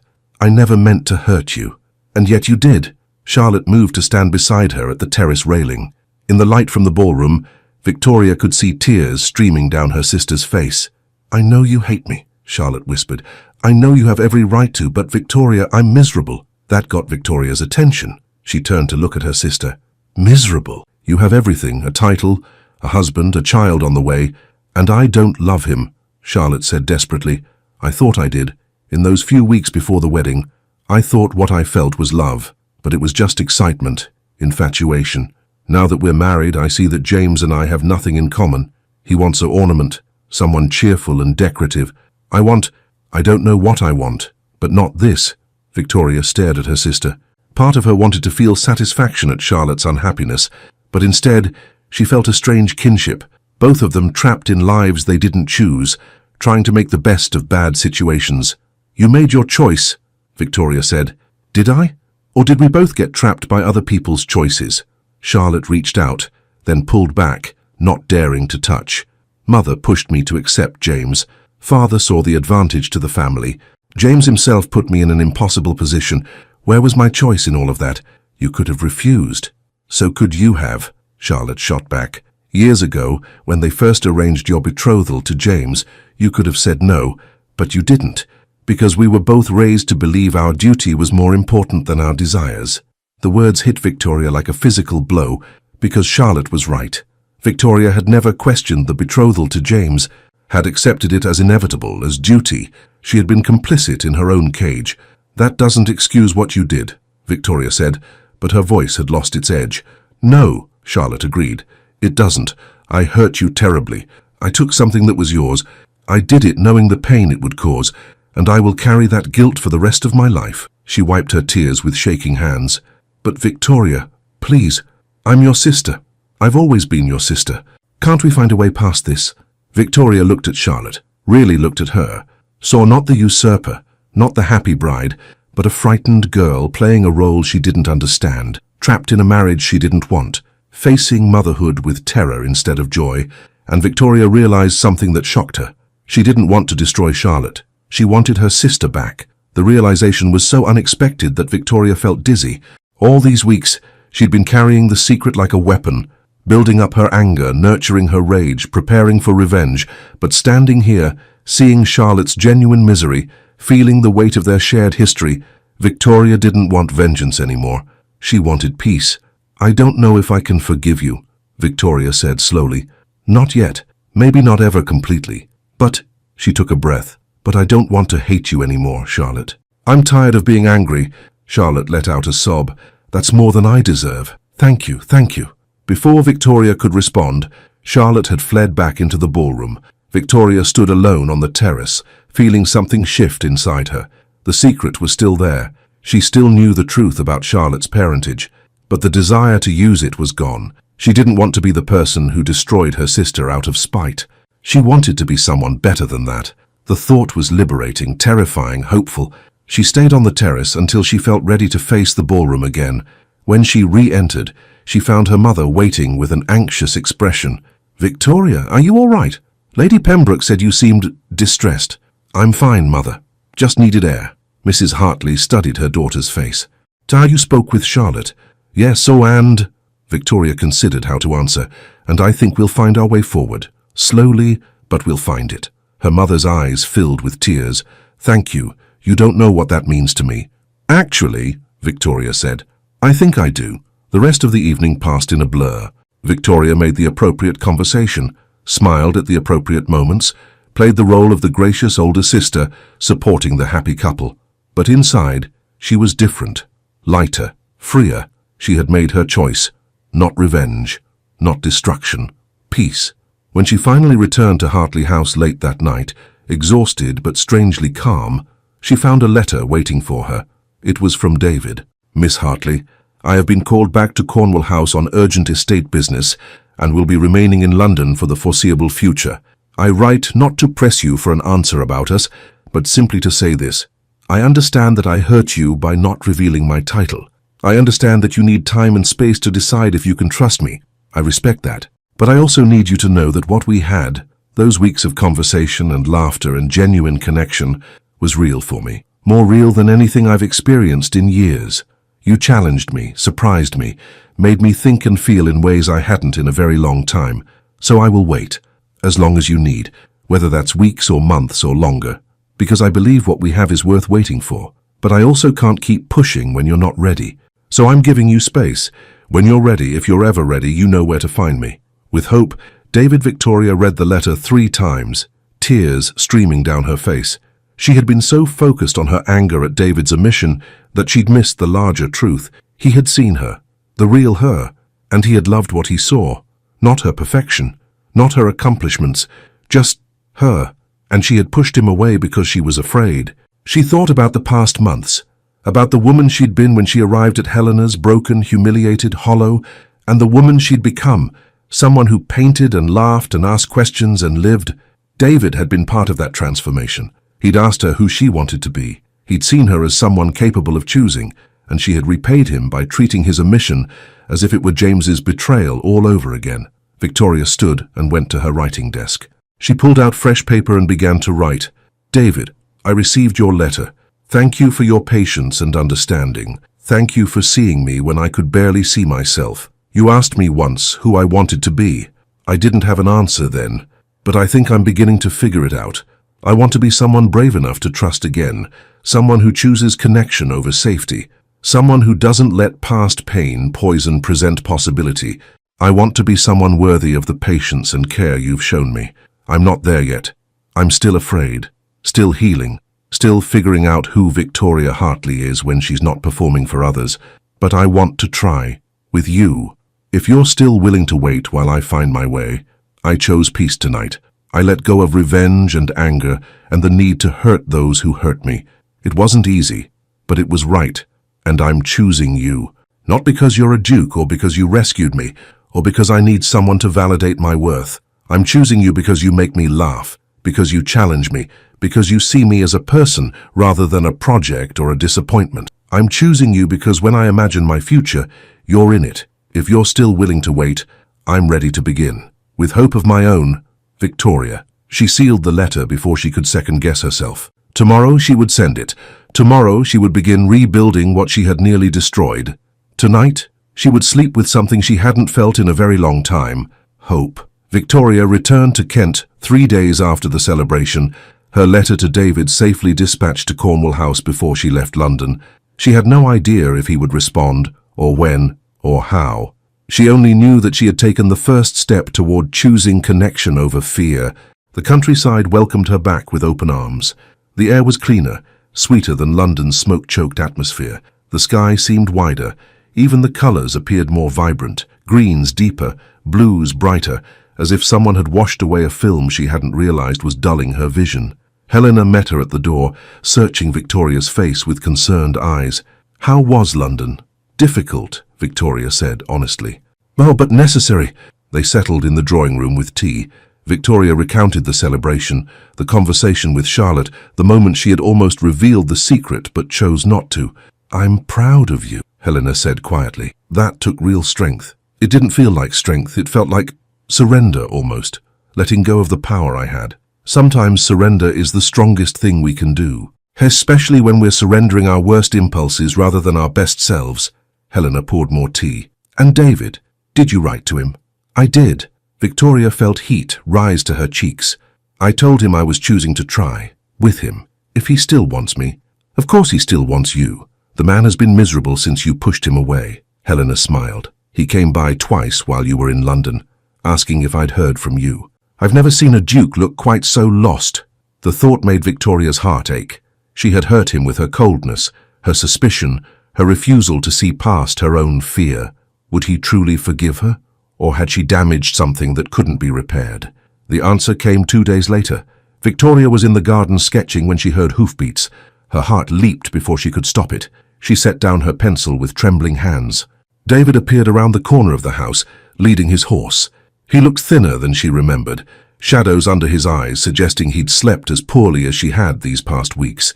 Their eyes met across the garden. For a moment, neither of them moved. Then David tied his horse and walked toward her with measured steps, as if afraid sudden movement might spook her. He stopped a few feet away. Miss Hartley. The formality hurt, but she deserved it. Mr. Cornwall, or should I say Your Grace? David, he said firmly. Just David, please. David, she repeated softly. Silence stretched between them, heavy with all the things that needed to be said. I got your letter, David said finally. I've read it 17 times, I have it memorized. Victoria's breath caught. And I need to know if you meant it. All of it.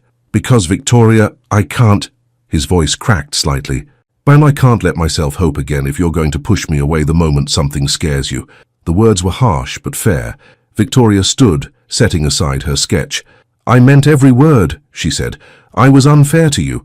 I treated your omission about your title as if it were the same as James's betrayal, and it wasn't. You wanted me to see you as a person. James wanted to replace me with someone more entertaining. Those aren't the same thing at all. David took a step closer. I should have told you earlier, before we got close. I was selfish, wanting to be seen for myself rather than my rank. But in being selfish, I deceived you. I'm sorry. I'm sorry too, Victoria said. I was so afraid of being hurt again that I looked for reasons to mistrust you. I convinced myself that everyone who shows interest in me must have ulterior motives. That's not fair to you, and it's not fair to myself. Another step closer. What changed in London? What changed? Victoria thought about how to answer. I had the power to destroy my sister, to reveal a secret that would have ruined her completely, would have given me perfect revenge for everything she did to me. David's eyes widened slightly, but he didn't interrupt. And I almost did it, Victoria continued. I stood in that ballroom with the words on my tongue, ready to set everything in motion. But I realized something. Revenge wouldn't heal me.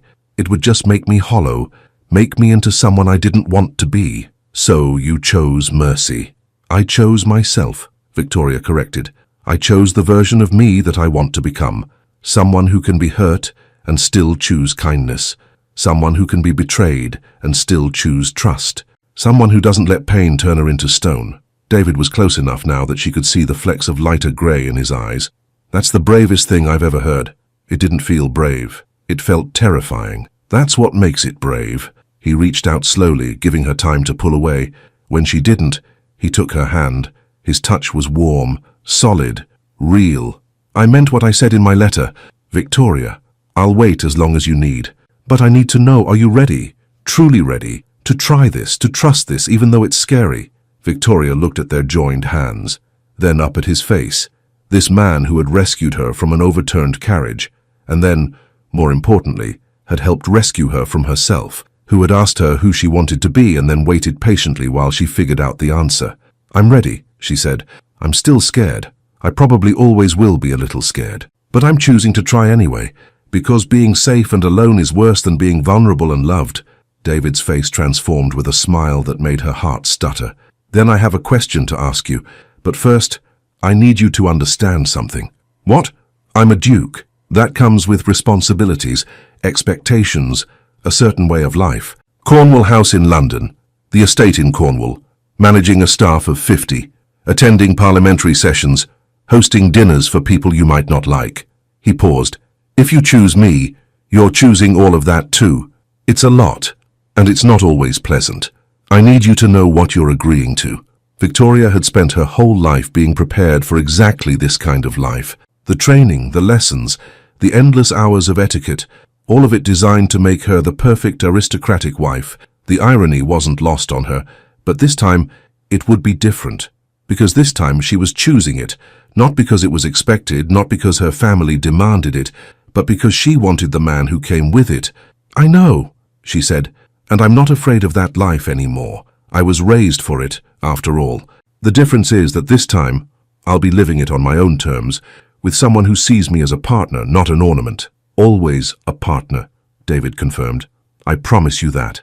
But, Victoria continued, I need you to understand something too. I'm not the same woman I was when I left London. I'm not going to be the perfect, cold, obedient duchess that society expects. I'm going to argue with you about politics. I'm going to want to display my paintings even if society thinks it's unseemly for a duchess to be an artist. I'm going to make mistakes and be human, and probably embarrass you occasionally. I'm counting on it, David said with a grin. Perfect is boring. I fell in love with the real you, opinionated, passionate, complex. That's who I want beside me for the rest of my life. Victoria felt something in her chest expand, like she'd been holding her breath for years and could finally exhale. Then yes, she said. "Ask me your question." David took both her hands in his expression turning serious. For a moment he just looked at her, as if memorizing this moment. Then, to her shock and delight, he lowered himself to one knee right there in Helena's garden, in the dirt beside her abandoned sketchbook. "Victoria Hartley," he said, his voice steady despite the emotion in his eyes. "I'm not going to pretend this is perfectly planned. I don't have a ring in my pocket or a rehearsed speech. I just have the truth." "The truth is enough," Victoria whispered. "The truth is that you terrify me," David continued. "Just because I've never felt this way about anyone. I've never wanted someone's happiness more than my own. I've never been willing to wait and fight and hope the way I have for you. You could destroy me completely if you wanted to, and I'm willingly giving you that power." Tears spilled down Victoria's cheeks. "The truth is that I love you, not despite your flaws or your fears or your past, but including all of it, because all of it made you who you are. And who you are is extraordinary. David, the truth is that I cannot imagine my future without you in it. I don't want to wake up without you beside me. I don't want to share my thoughts with anyone but you. I don't want to grow old with anyone else." He squeezed her hands, his own trembling slightly. "So here's my question. Victoria Hartley, will you marry me? Not because it's expected or arranged or advantageous, not because I'm a duke or because you need security, but because we choose each other, because we make each other better, because we're both willing to be vulnerable and imperfect and real together." Victoria could barely see through her tears. "Yes," she said, her voice breaking. "Yes, I'll marry you. I choose you. I choose us. I choose this." David surged to his feet and pulled her into his arms, lifting her off the ground and spinning her around. When he set her down, they were both laughing and crying at once. "I don't have a ring," David admitted, still holding her close. "I was so nervous about your answer that I forgot to bring one. I had it made. It's sitting in my study at Cornwall House, but I couldn't wait another day to ask you." "I don't need a ring," Victoria said, pulling back just enough to look at his face. "I just need you. Though I will accept a ring later," she added with a watery smile, "because I want something to show off to people when they're being annoying." David laughed and kissed her. It was their first real kiss, soft and sweet and full of promise. When they finally pulled apart, both breathless, Victoria realized they had an audience. Helena stood on the terrace, a handkerchief pressed to her eyes, beaming through tears. "It's about time," she said, embracing them both. "I was beginning to think you two would dance around each other forever." They celebrated with Helena that evening, making plans and laughing and talking until late into the night. David told them about Cornwall House and the estate in Cornwall. Victoria talked about what kind of wedding she wanted. Small, intimate, nothing like the spectacle in London. "Actually," David said carefully, "I'd like to invite your family, including Charlotte and James. If you're comfortable with that." Victoria considered. The old Victoria would have refused, unable to bear the reminder of her humiliation, but she wasn't that Victoria anymore. "I'd like that," she said. "I think it's time we all moved forward." David squeezed her hand. A week later, Victoria travelled to London with David to meet his steward and see Cornwall House. The mansion was grand but warm, filled with books and comfortable furniture rather than cold formality. "I want you to make it yours," David told her as they toured the rooms. "Change anything you want. Redecorate, rearrange, bring in your paintings. This is your home now too." "Our home," Victoria corrected, and loved the way David smiled at the word. While in London, Victoria visited her family. The meeting was awkward at first, everyone uncertain how to act. But when Victoria introduced David as her fiancé, the Duke of Cornwall, she added with a small smile, her mother nearly fainted. "A duke," Mrs. Hartley gasped. "Victoria, you're marrying a duke." "I'm marrying David," Victoria corrected gently. "The title is secondary." Charlotte appeared in the doorway, hesitant and uncertain. The sisters looked at each other for a long moment. Then Victoria stepped forward and embraced her. "Congratulations on your engagement," Charlotte whispered, tears in her eyes. "I'm so happy for you." "Thank you," Victoria said. "And congratulations on the baby. You're going to be a wonderful mother." It wasn't forgiveness, not completely. The hurt was still there, would probably always be there in some form, but it was acceptance. It was choosing to move forward rather than staying trapped in the past. Before she left, Victoria's mother pulled her aside. "I'm sorry," Mrs. Hartley said quietly. "For pushing you so hard all those years, for making you feel like you had to be perfect. I thought I was preparing you for life, but I was just making you miserable." Victoria felt tears sting. "I know, Mother.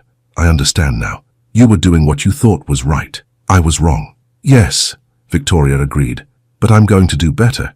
With my own children someday, I'm going to let them choose their own paths." Mrs. Hartley smiled sadly. "I hope you do." The wedding took place 6 weeks later, at the small church near Helena's estate. It was nothing like the grand spectacle that Victoria's first wedding was supposed to be. No hundreds of guests craning their necks to judge every detail, no elaborate decorations meant to impress, no sense of performance or display. Instead, there were only 50 guests, close friends and family, people who genuinely cared about Victoria and David, rather than those seeking social advantage or gossip material. The church was decorated simply with wildflowers from Helena's garden. Sunlight streamed through the ancient stained glass windows, painting rainbow patterns across the stone floor. Victoria wore a gown of cream silk that she had chosen herself. Simple lines, no excessive embellishment, comfortable enough to actually breathe in.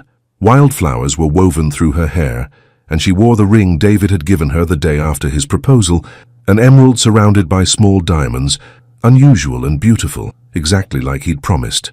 She walked down the aisle on Helena's arm, her aunt beaming with pride and dabbing at tears with a lace handkerchief. "I'm ready," Helena whispered as they paused at the church door. Victoria looked down the aisle to where David waited at the altar. He wore formal attire that befitted a duke, but his eyes were only for her, bright with emotion and anticipation. "I've been ready for this my whole life," Victoria said. "I just didn't know it." They walked forward together. With each step, Victoria felt lighter. This was so different from that other wedding, the one where she'd sat in a pew wearing grey, watching her life unravel. This time, she was choosing. This time, she was whole. This time, the man waiting for her at the altar loved her for who she actually was, not who he wanted her to be.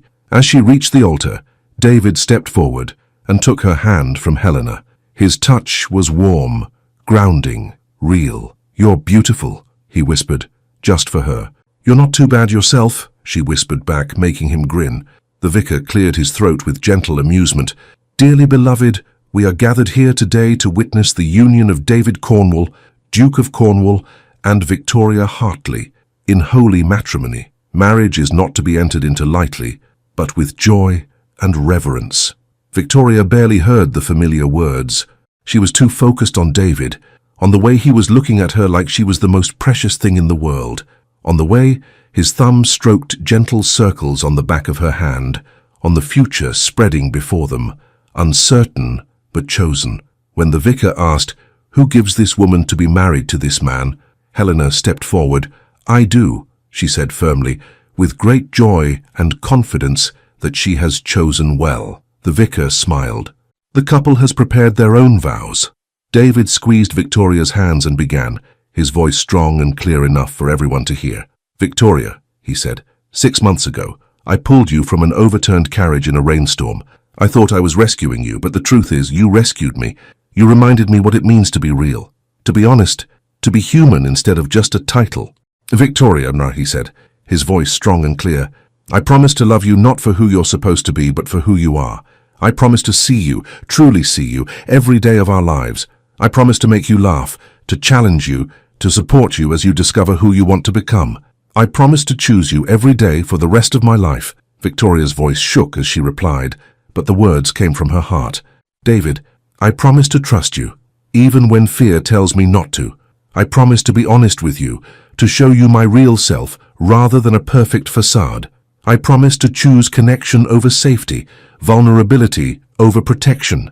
I promise to choose you every day for the rest of my life. Then by the power vested in me," the vicar said with a warm smile, "I pronounce you husband and wife. You may kiss your bride."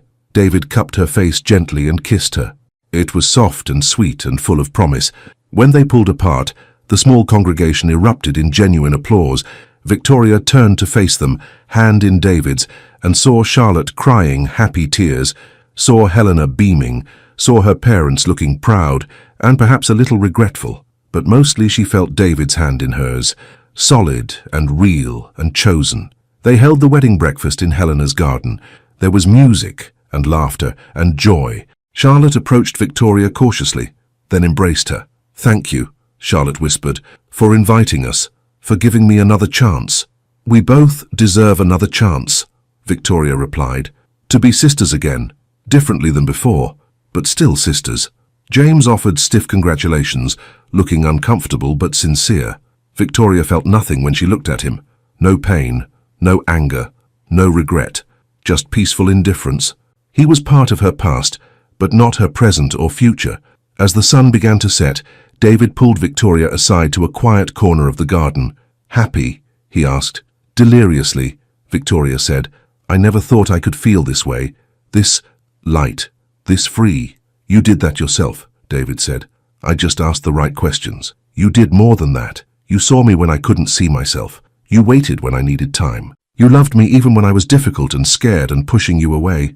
"That was easy," David said, pulling her close. "You're worth waiting for, worth fighting for, worth everything."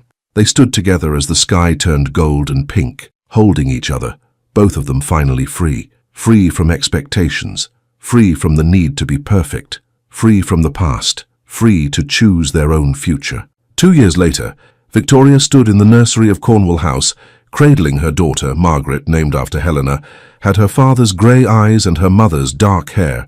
She was perfect in the way that babies are perfect, messy, loud, demanding, and utterly beloved. "She has your stubbornness," David said from the doorway, smiling. "And your inability to sleep through the night," Victoria countered. David crossed the room and wrapped his arms around both of them. "I wouldn't change a thing." Neither would Victoria. Her life now looked nothing like the one she'd been raised to expect. She was a duchess, yes, but she was also an artist. Her paintings hung throughout Cornwall House and had even been exhibited anonymously at a London gallery. She managed the household not with rigid control, but with flexibility and kindness. She argued with David about politics and books, and raised Margaret to ask questions rather than simply obey. She was imperfect, gloriously, messily, humanly imperfect, and she was happy. Charlotte visited occasionally with her son, Henry. The sisters would never be as close as they'd been in childhood, but they'd found a new relationship built on honesty rather than illusion. Charlotte had confessed that she was finding her own way in her marriage, slowly asserting her preferences rather than just being what James wanted. Helena was a frequent visitor, delighting in her role as honorary grandmother. She and Margaret had tea parties in the garden, and Helena told stories that made the little girl laugh. Victoria's parents visited often, delighting in telling their social circle that their daughter was now the Duchess of Cornwall. The marriage to a duke, a title far superior to a mere viscount, had exceeded even their wildest ambitions. Yet Mrs. Hartley seemed different now, softer somehow. "I'm proud of you," she'd told Victoria during one visit, the words awkward but genuine. "Not because you're a duchess, because you're happy. I should have wanted that for you from the start." "What are you thinking about?" David asked, bringing Victoria back to the present. "Everything," Victoria said. "Where I was 2 years ago versus where I am now. How close I came to destroying myself with revenge. How lucky I am that I chose differently." "Not luck," David said. "Choice. You chose to heal rather than harm, to trust rather than retreat, to love rather than protect yourself. Those were all your choices." "Our choices," Victoria corrected. "I chose you, but you chose me too. You chose to wait, to see me, to love me even when I wasn't very lovable." Margaret made a small noise, drawing their attention. She was asleep in Victoria's arms, peaceful and secure. "She'll never have to be perfect," Victoria said softly. "I'll make sure of that. She can be loud and messy and herself. She can choose her own path. We'll make sure of it," David agreed. Together, Victoria looked at her husband and daughter, at the life she'd built from the ashes of her old one. She thought about that morning 2 years ago, when she'd sat in a church pew wearing grey, watching her sister marry her intended, feeling like her life was over. She'd been wrong. That hadn't been an ending, it had been a beginning. The beginning of discovering who Victoria Hartley, now Victoria Cornwall, Duchess of Cornwall, truly was when no one was telling her who to be. The beginning of learning that being rejected wasn't the same as being unworthy. The beginning of understanding that happiness was a choice, not a circumstance, and she chose it. Every day, she chose it. She chose love over bitterness. She chose connection over isolation. She chose herself, And in doing so, she found everything she'd never known she needed. Thank you so much for staying with us until the very end. If this story moved you, please consider subscribing to our channel, leaving a likey, sharing it with friends, and writing a comment below. Your support means everything to us and keeps us inspired to tell more stories filled with love, resilience, redemption, and second chances. At the end of this video, you'll find another unforgettable romance from our collection. Click and discover where the next story will take you. With all our appreciation, the Empire of Heart Stories team